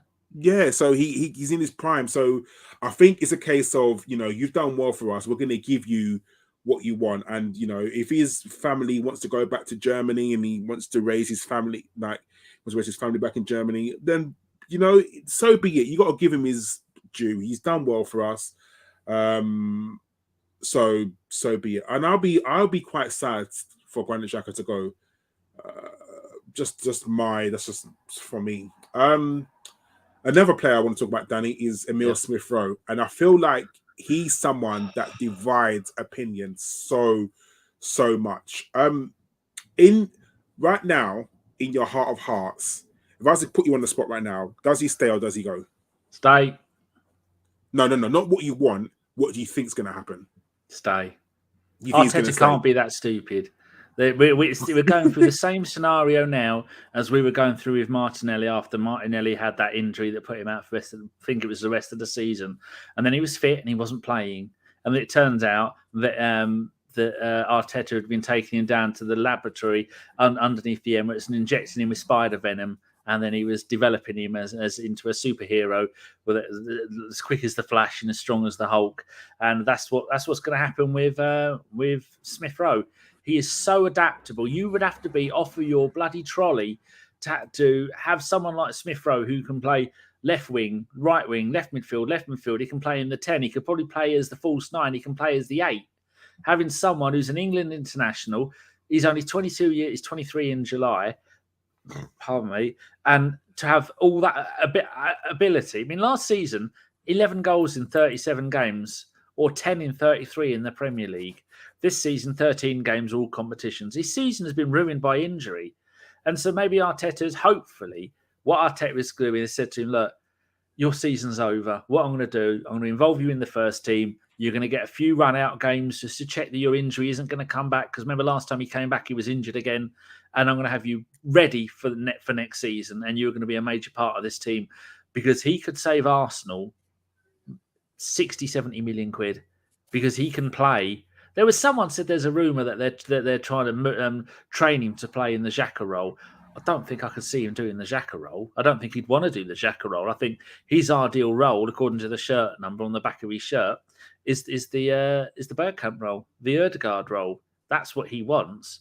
But Arteta is a genius. He's turned players around, and that's what I'm hoping for. And that's what I think. I think he'll stay. There is too much that player offers to not keep. About you?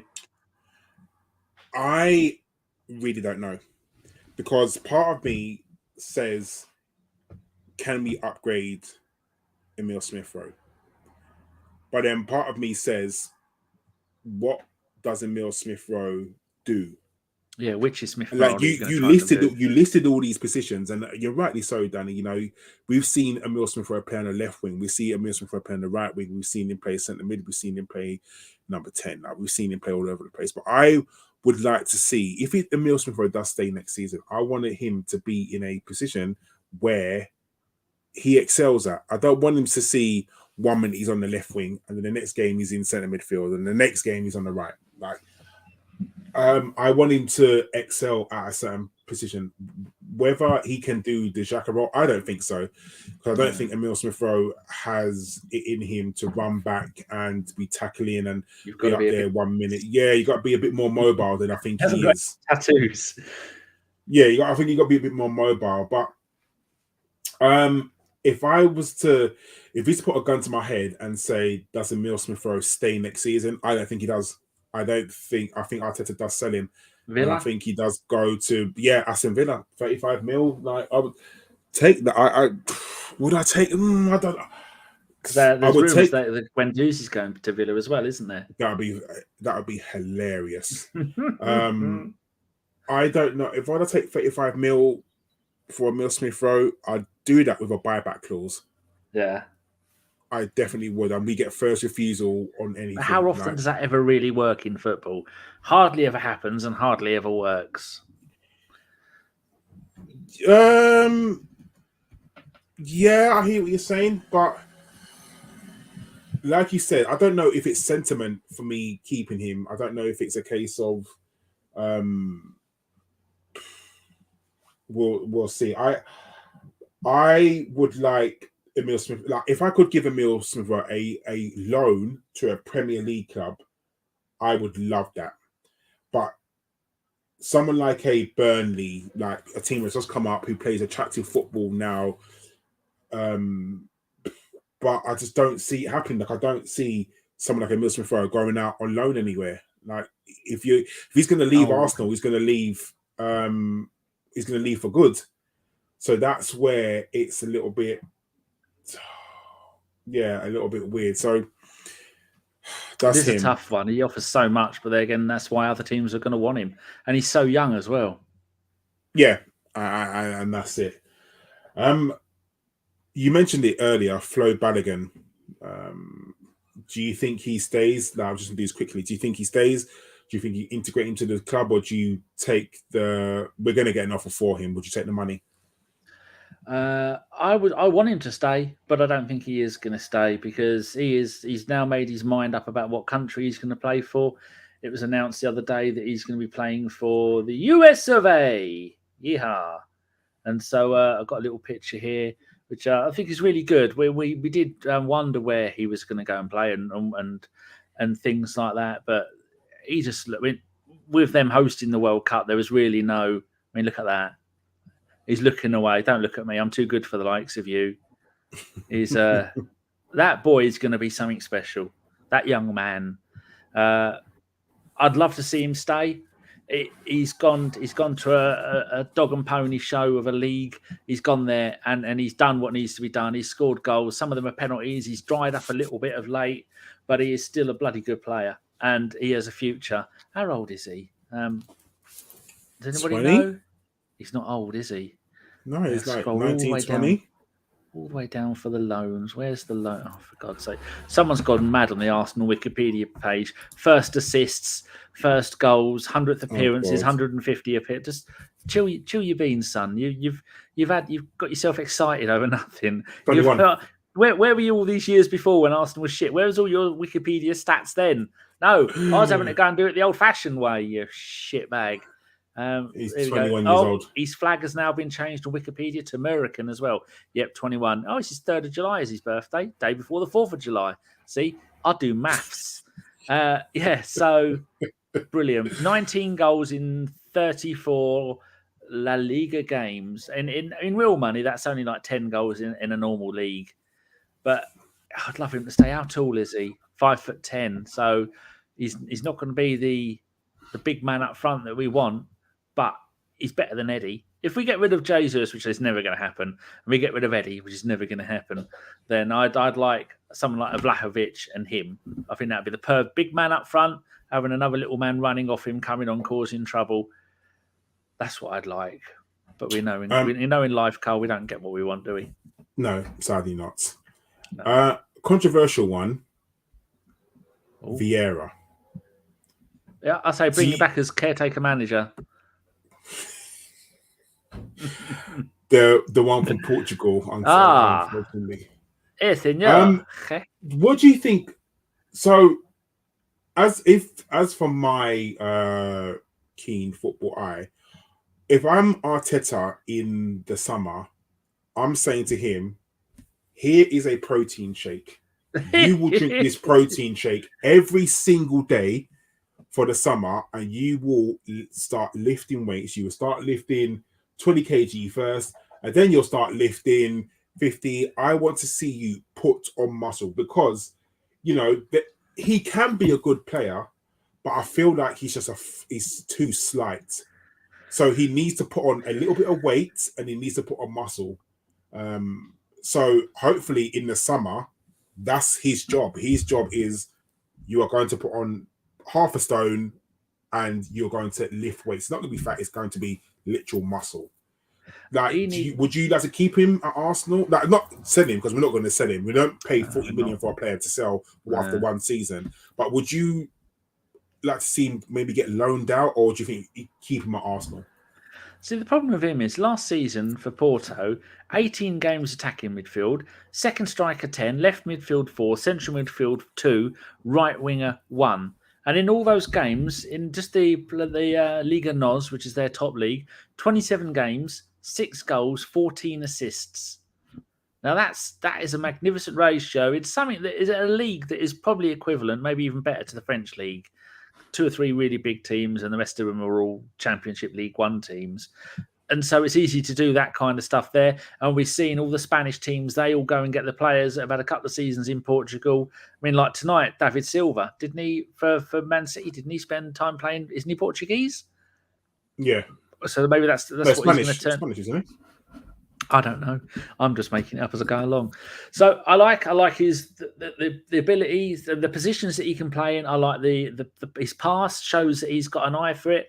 There was one game this season he was playing terrible. Then we made a substitution, pushed him out wide left a little bit more, and he was pinging the ball all over the place. It was looking like peak Beckenbauer for about 5 minutes. If that's what he can do, then that's really good. But old teabag, as Stan calls him, needs to. You're not going to get away with skinny legs in this league. You're going to get kicked. Now, remember I think it was in Kickboxer when Van Damme wrapped those things around his wrists and got the sticky stuff on them, and they was putting them in glass. And then he was leg kicking.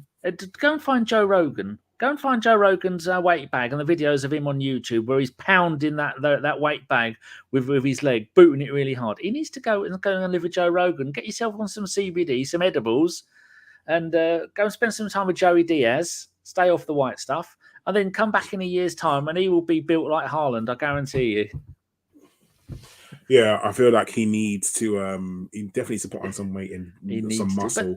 But didn't we say that about Saka and ESR and Martinelli? No, I don't think because their role is different. Like when you're a winger, no, I mean bulking them up. Yeah, but Saka has don't think that Saka is strong. Like he's really strong and he looks little, but he's not at all. Like no, I even mean when Eddie, they first started playing, didn't we say the same thing about them? They need to bulk up, they need to man up, and they've all done it. Yeah, so maybe just needs time. Yeah, there's that, and hopefully he does do it. I personally would keep my Arsenal, but I would put them on a very strict summer regime. And I would say, I want you to come back at this weight, and then you need to put on this muscle. I'll put him with a fitness guru, like where you go, put him with somebody, a trainer, a PT, and say, I want him to be this for the summer, and hopefully he does.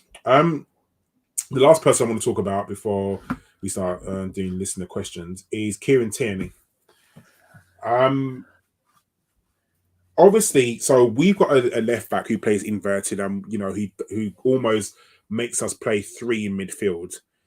Now, obviously, Zinchenko, what Zinchenko lacks in defensive ability, and let's be honest with ourselves, he does lack in defensive ability. He more than makes up for in, coming into midfield. Do you think there's a player out there, and I'm not going to ask you to name names because we probably don't know who is half Zinchenko, half Kieran Tierney, who can defend, but also come into midfield? Because I think if there's one thing that Zinchenko lacks is how to defend. But then the way we play now, Kieran Tierney's game does not suit it at all. So firstly, I'll ask you the same question. Do you think he stays next season, or do you think he gets sold? He's not going to get loaned, so it's kind of either sold or does he stay? Bernardo Silva is actually Portuguese. Oh, I thought you said David Silva. I did, but that's not the point. David Silva hasn't scored 2 goals tonight. David, whatever he is, Gilberto Silva, whoever he is. He is too good not to be a starting left back for anyone in the Premier League outside of. He's not better than the Man City. Well, Man City just loaned their one out, wasn't it? Cancelo. Cancelo went to who we've been linked with, by the way, but we're talking about that on another podcast. I would say that Tierney is good enough to be the starting left back for at least 17 of the 20 Premier League sides as a proper left back. But if I was him, I wouldn't stay, because Arteta has made it clear he's not his man. You're only going to play when we're not playing Zinchenko. And so, I'd want him to stay. I'd love him to stay, but he's not going to stay. He's worth too much money. He's a £40 million sale that would help go towards some other chicken-led Portuguese bloke who can't take a kick. Yeah, I agree with you. I don't think he stays this season. I think he does leave. It'd be sad because I think Kieran Tierney has been brilliant for us. He's been injury ravaged. Like his Arsenal career has just been full of injury. But when he's But they've played all for been us, different injuries though, which is the important thing. yeah, I think his shoulder that he hurt at Celtic, then his other shoulder, and then I think it was his ankle he's or done something. his thigh, ankle. He's done all sorts. I'd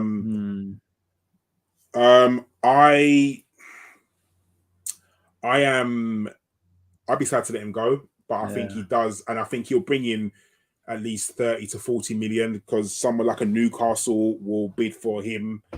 And if Kieran Tierney is worth 40 million because I think he's a very good player. And if that can go towards obviously helping improve the squad, then so be it. Like I don't think there's any room for sentiment in football, and that's why makes me think that that ESR will leave because although he's a hailing boy, we want him to stay, one of our own, all of that. I think if Arteta thinks that he's not going to improve the squad in any way, Arteta is ruthless and he'll just let him go. Whereas fans, we want these players to stay because we love them. I think Arteta is going to be thinking we're now in the Champions League, and if these players can't hack it in, he's going to want Emile Smith-Rowe to play 20, 30 games. And if he can't stay fit, he's going to sell you and get someone who can stay fit. I mean, there's no guarantee of anyone staying fit, but, there's so many injury problems that he's had. After a while, as a manager, you're going to get sick of it. So even like an upgrade on Rob Holding, does Rob Holding stay? Is Rob Holding good enough to play in the Champions League? Of course he is. England so? international.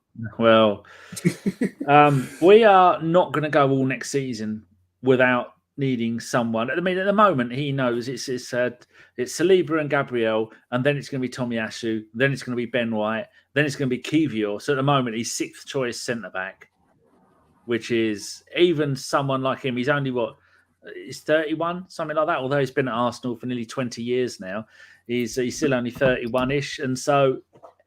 Is he going to want to stay at Arsenal when you know you're going to be 5th choice? The 5th choice, 6th choice should be someone like Kiwior or someone coming through the ranks. It shouldn't be one of the most experienced pros at the club who's been at the club for so long. And this might be, at the moment, Arsenal, every player who's plays for Arsenal, their stock is quite high. And now might be the ideal time for him to go to somewhere and do well. But then again, Chambers did the same thing, didn't he? Went to Aston Villa. I've not heard of him. I don't even know if he's ever played for Aston Villa. Yeah, so you've got to be careful when you make these moves. Is it going to be the best move for you? I completely forgot about Chambers. Where is he? I'll tell you how many games that he's played. Chambers is still only 28, and he has played this season for Aston Villa 14 times, and then 3 times in the Cups. Now, that's not the kind of move you'd expect is someone like Callum Chambers, who's got 3 England caps, although it was 9 years ago. Bloody hell. Rob Holding's only 27, by the way. He's about 40. He's only 27. So, I like him to stay, but for his career, it's not good because you're not going to get the big games. I agree. I think he needs to. You'll be putting the bins out. But saying that, Saliba, I mean, I think we spoke to Simon today, and Simon was saying that Arsenal are in talks to sign Saliba. I can't tell you which Simon. No, and it's definitely not the one that works for Evening Standard. No. Nothing, not him. But they're in talks to extend Saliba's contract. Now, I think me and Femi was speaking about this. And if he doesn't sign the contract, like if by, I don't know, August, even July, there's no signs of him signing the contract, surely you've got to sell him to cash in on him, because there's no way we can have Saliba leaving for free at the end of this season. He's one of our high stock players. Oh, one of the highest. He is a Rolls Royce of a player. That's the only thing Carpenter's ever got right too. Yeah, this is actually right. So surely, if you're in talks with him and by June, July, his representative are saying, no, we're not interested, you've got to be like, okay, you got to go, because we cannot have you walking away for free. No way can we that happen. Even if we get 20, 30 mil for him, something along them lines. It's just, I don't know. I just don't feel like, and I know a lot of people saying, "Oh, we keep him and we can maybe get him to sign throughout the season." We can't take that chance because there'll be players, there'll be teams literally lining up for him come January. His market value is 55 million. Yeah, we got to say. Yeah, I don't want him to go. I do not want him to go in the slightest. But he's the most important, one of the top 3 most important players at the club, along with Odegaard and Saka for me. Yeah, he's got to go. Like he's got to, because for me, we can't risk him walking away for free. Now I want him to stay. I really do, because he's brilliant. But we've got to kind of cut our losses at a certain point, because we're not the Arsenal no more. We can't just let people just walk away for no Liverpool, reason.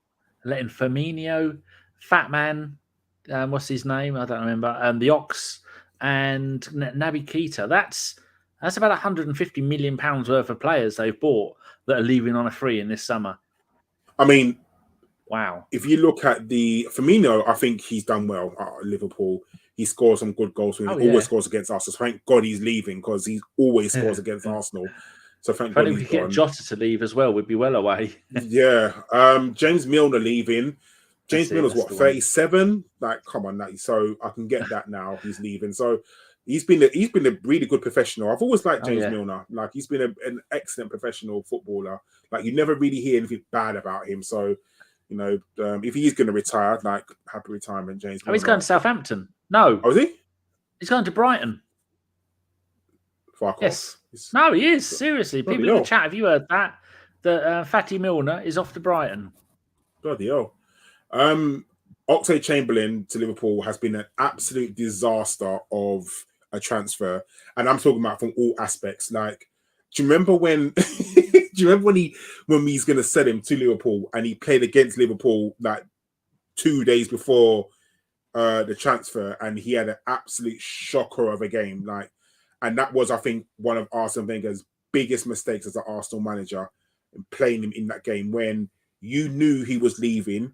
The deal was already sorted. He'd probably already signed at that point, and you let him and you played him in that game. Now, that was atrocious by Arsene Wenger, and I think that was, if not one of his biggest regrets, definitely up there. That was shocking.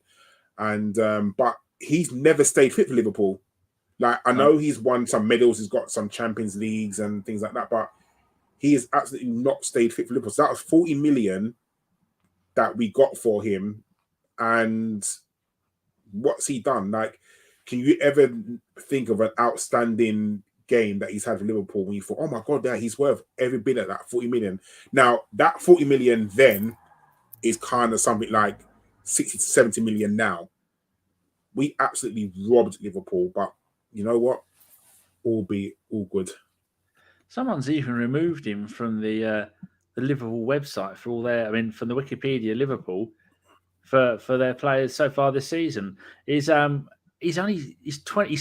in August, and he has played in his time at Arsenal. He played 198 games in 6 seasons. And in the same 6 seasons for Liverpool, he's played 146. I reckon 145 of those are a sub. So 100%. He wasn't a starter.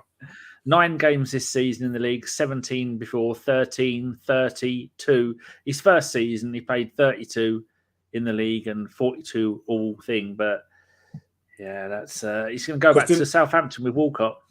Because didn't he want to play centre midfield? That was what he really wanted, didn't it? And I think that was his dad, because his dad was Alec Chamberlain, a really decent player back in the day for might have been Brighton. I'm not quite sure. One of the South Coast teams, maybe Portsmouth. And his dad said that his ideal position would be in the Ozil position, which is one of the reasons why he wanted to leave, because he was never going to get that job, that position, and then goes to Liverpool. But they'd have.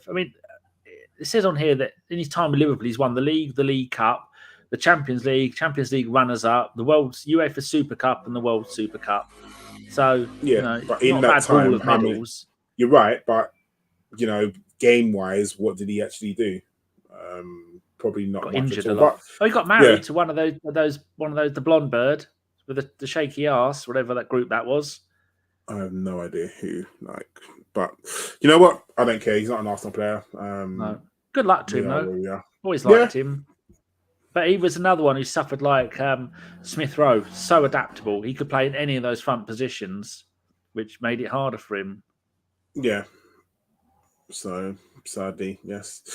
Right, Danny. That is everything we're going to talk about today. So, do you want to run through some questions? Sai says, what is Arteta's plan B formation or gameplay-wise? His plan A is immaculate.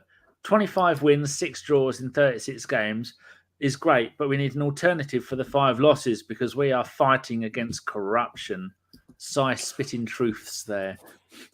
I feel like sometimes he needs to go with 2 up front. I would love to see Jesus and Nketiah up front, but it's always one or the other. Sometimes you just got to throw caution to the wind and just be like, just push them both up front.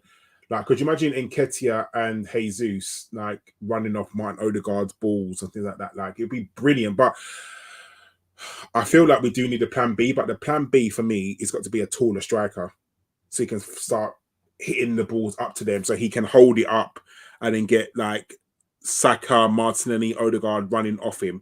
So that for me would be Arteta's plan B. Okay. I'm busy pissing around with the banners there. Foot Gaming, who is never knowingly happy. Karl and Danny, that's you and me. How many excuses for this manager? He's been here for 3 years. We need better. Do we give that an answer, or do we just put it in the bin? Being stupid. Like, Arteta is a great manager. He is. He's going to get better. He's won the FA Cup. Give him time to cook. Not everyone hits the ground running. Like, it doesn't happen like that. Look at Eric. How many managers have played football and never won an FA Cup or a Charity Shield or anything like that? Yeah, like, you got to give him time to cook. Like, you can't be like Chelsea, just like, oh, this person hasn't won, let's just fire him. Oh, he hasn't won this, he hasn't won there, let's just fire him. They've got Chelsea, nearly as many ex-managers on the payroll as they have first-team players. Like, it's just ridiculous. You think Chelsea paid like something stupid, like 20 million to get Graham Potter out of Brighton, and they got rid of him within 6 months. That's atrocious business, like really, really bad business. And then you put Fat Frank in charge, who I think the members of ABW could have won more games than flipping Frank Lampard's one, and I genuinely mean that. He was only there for the free salad bar. Not salad, trust me. But yeah. What's underneath that lettuce, Mr. Lampard? Is it cake? You so, bad boy. I just don't think we need to get rid of Arteta. Like, he's got us back into the Champions League where we wanted. Why would you want to get rid of him? Come on now, let's be serious sometimes. He's only going to get better. Boy 10 says, no one remembers Klopp at Mainz. Yes, I do. He was a centre-back. He smoked. He had terrible teeth. And he was very tall, and they were in the second tier of German football, and he was manager of them for a while. So there you go, boy 10. Oh, I've got a burp coming. He's going to make another point, though. He says, very easy for Pep to get carried away by a genius Barcelona side. What is going to coach Xavi, Iniesta, Busquets, Messi, Puyol, Piqué, and the like on? So basically, he's trying to say, like, if you got all those players, yeah, is it easy to coach? Yeah, you're right. It is. It's absolutely very easy to coach if you had all those players, but you have to make it work. You have to make it gel. Like, you look at all those players that are at Chelsea right now. Chelsea haven't got shit players because those players are very good, but you need to be able to get them to gel. And Frank couldn't do it. Potter couldn't do it. So, it's a job. If management was easy, we'd all be managers. But sadly, we're not. We're just football managers. Although I just won the league with Millwall, by the way. Just anyone wants to know. There is Nose has come up with Carpenter would have won more games than Lampard. Carpenter out, yes. There is a save at the moment. Ilulio on, he can't even say his own name. There is someone's made a save of Man City where they have been relegated to the conference and they are 1.5 billion in debt and had all their non-homegrown players taken off of them. And he's currently doing that Ilugio on the YouTubing. So someone's made the fucking hell. That should have been 3-0. Real Madrid are shit. At last, it's taken long enough. Right, we've got one more question, and then Carl's going to wrap it up. Would you sell Tommy from Avon, not Teddington? Would I sell Tomiyasu? No. Tomiyasu, for me, needs... I mean, there's reports now that he's not going to be back until of a long while, isn't he? And I saw another report that he's going to be playing in the Asian Cup, which I really fucking hope he doesn't. I feel like... Do you remember when we had Sanchez and he never had a summer off? I was that like for 4 years in a row, wasn't it? Because they changed the regular how often. Because it used to be they'd had the where we have World Cup nothing, European Championships nothing, World Cup nothing. They brought back the South American Championship thing, and they did it like 3 years in a row or 3 times in 4 years, something stupid like that. And like, so he didn't even have time to sleep between games. I feel that's what Tomiyasu needs. Tomiyasu needs a summer off, a summer to do absolutely nothing, to get fit. But clearly he's not, because he played, I mean, yes, he had last summer off, but then he played the World Cup and he's playing with a little bit of an injury. He's come back, got injured, and now going to play the Asia Cup. But his injury, he just fell over, didn't he? I think he overstretched during a tackle and that twisted something. I don't think he's... Yeah. I don't know. Yeah, I wouldn't sell him, because we need another right back, and he is that guy. And I think if you get him fit, you'll see the Tomiyasu that was there when we first got him. Do you remember when he first came in? Everyone was like, "Who's this Tomiyasu guy?" Came in, everyone was like, "Fucking hell, he's brilliant. He's absolutely..." For a period of time, he was the best right back in the league. That was only about an hour though, and he got injured. No, he was good, but if we can get him fit, I think that will definitely definitely keep him. We'll see the best out of him. So yeah, I'd keep him completely. Super Cavalabadabadabada. Where's Jace when you need him? Shut up, you bastards! Why can't I get excited for our mighty Arsenal coming to the US? My theory is to save my money and come see them at the Emirates. Talking about that, we have an ex-fat Yank. Currently, if anyone hasn't seen on Twitter, Mike is in the country, and he's got a flat at Highbury, which he is renting out as Guna Properties. There's a consortium have bought a flat. He's there at the moment with the wonderful Jake, and fuck me, 3-0. Jesus Christ, Man City are... Yeah, Madrid are dead. Inter Milan are going to get absolutely smashed in the final. Yeah, God, they're my boys and they're rubbish. Yes, so Mike's back in the countries, and I don't know if he's excited for it. And final question from Russ Morgan. It says, would you sell Partey? I fucking would. In a heartbeat. I'll give it to you, Danny. Would you? Sell him? He is done. His attitude is wrong. I don't like the case which is hovering above his head. I don't like anything about him. We have seen him go from, oh my God, Partey is the player that we have wanted, the 9 out of 10 game after game, to giving the ball away in midfield and just standing there and watching someone run off of it in the space of a few months. And someone made a really good point on the post-game show I did with Deke last week. They said he has not been the same since he went away for international duty, and we had to send the physio with him, physio in quote marks, physio with him to keep him fit, keep an eye on him.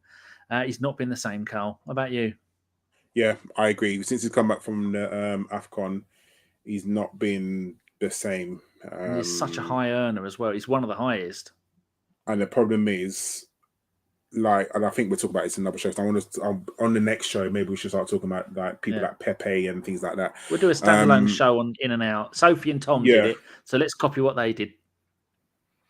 Yeah, we'll do that next time. But I would sell him, but the problem is who buys him, and on his wages as well.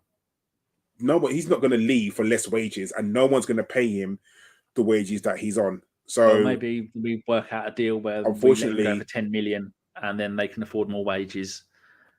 Because there's something's not right with him. His body language in the last couple of games is just all kinds of wrong. No, he's been a bit like snapdash, and I think if you sell him, like if Arteta wants a proper clear out, then I think you do definitely sell Thomas Partey. he's 29 years old. God, but I don't want. But the problem is, I don't want to get rid of all our experience. Like, I don't want to sell him and then go and buy a 21-year-old. Like, if we're gonna sell Thomas Partey, I want to bring in a 27, 28-year-old and even give them like a 3-year contract. I know we've got like, that's why we keep Xhaka. I know we've got Jorginho there at the moment. Keep him as well. He's got another year. But I would, if we do sell like Partey, I would definitely want a 25-plus-year-old to come in. I don't want like a child to come in that centre midfield because we do need experience. I feel like we do need someone, who's done it, been there, won the league. I mean, there's talks of Gundogan, coming in. But again, we'll talk about that on another show. Right, Daniel. It's only been you and I, Danny, and I think this is the best show ever. Like, so hashtag fuck Ellis, fuck Josh, fuck Chris, John, no, Femi, no, fuck actually, hashtag fuck Femi, rich bastard. He's just bought a new house and he's talking about these sound systems that he wants to put in. He wants a home cinema. He wants to put diamonds in his swimming pool. He's going to hire himself a man Friday, so he's getting Chris. Yes, just to run around his estate, because he's not bought a house. He's got an estate. And it's not a Mondeo. No, definitely not. So yes, all of them. But we will be back. We have Nottingham Forest this week, don't we? I believe. We certainly do. I am doing a podcast with Tom Canton from the Gooner Talk, ex of this parish. It's going to be a one-on-one with me and him tomorrow, along the lines of the ones that I did with Stan and Sophie. And then on Friday, I've got a preview show, if anyone can be bothered to tell. Waffles! Are you there, Waffles? Preview show, Friday. You pick the time. Saturday, post-game show, me and Deke. It's going to be about 7 o'clock, I think. Deke will have had a few shandies, but he's not getting too drunk. Because if he is, I won't let him on. And then Tuesday next week, I've got Harry Seamu from the Chronicles of a Gooner coming on for a one-on-one.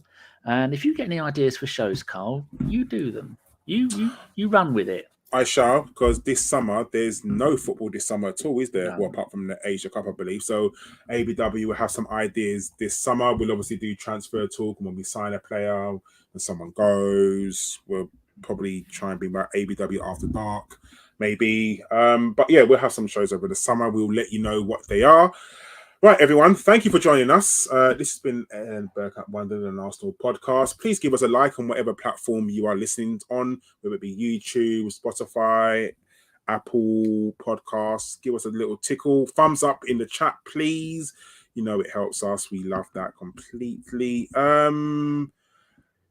This season, we're not going to win a title. But probably. It's still mathematically on. Mathematically, it is definitely on. Realistically, no, because Man City have got to play Chelsea, and as you can see, what they've done to Real Madrid, 81 minutes, and they're winning 3-0. And they're walking it. What do you think they're going to do to Chelsea? So, sadly, that's it. Anyway, thanks everyone for listening. ABW, this has been a Bergkamp Wonderland and Arsenal podcast. Saying thank you for listening. Tune in with Danny to do all these shows, and we'll be back with a proper podcast next week. Toodaloo. As soon as I scored that goal, I was fucking livid. Get down, dog. Splendid business.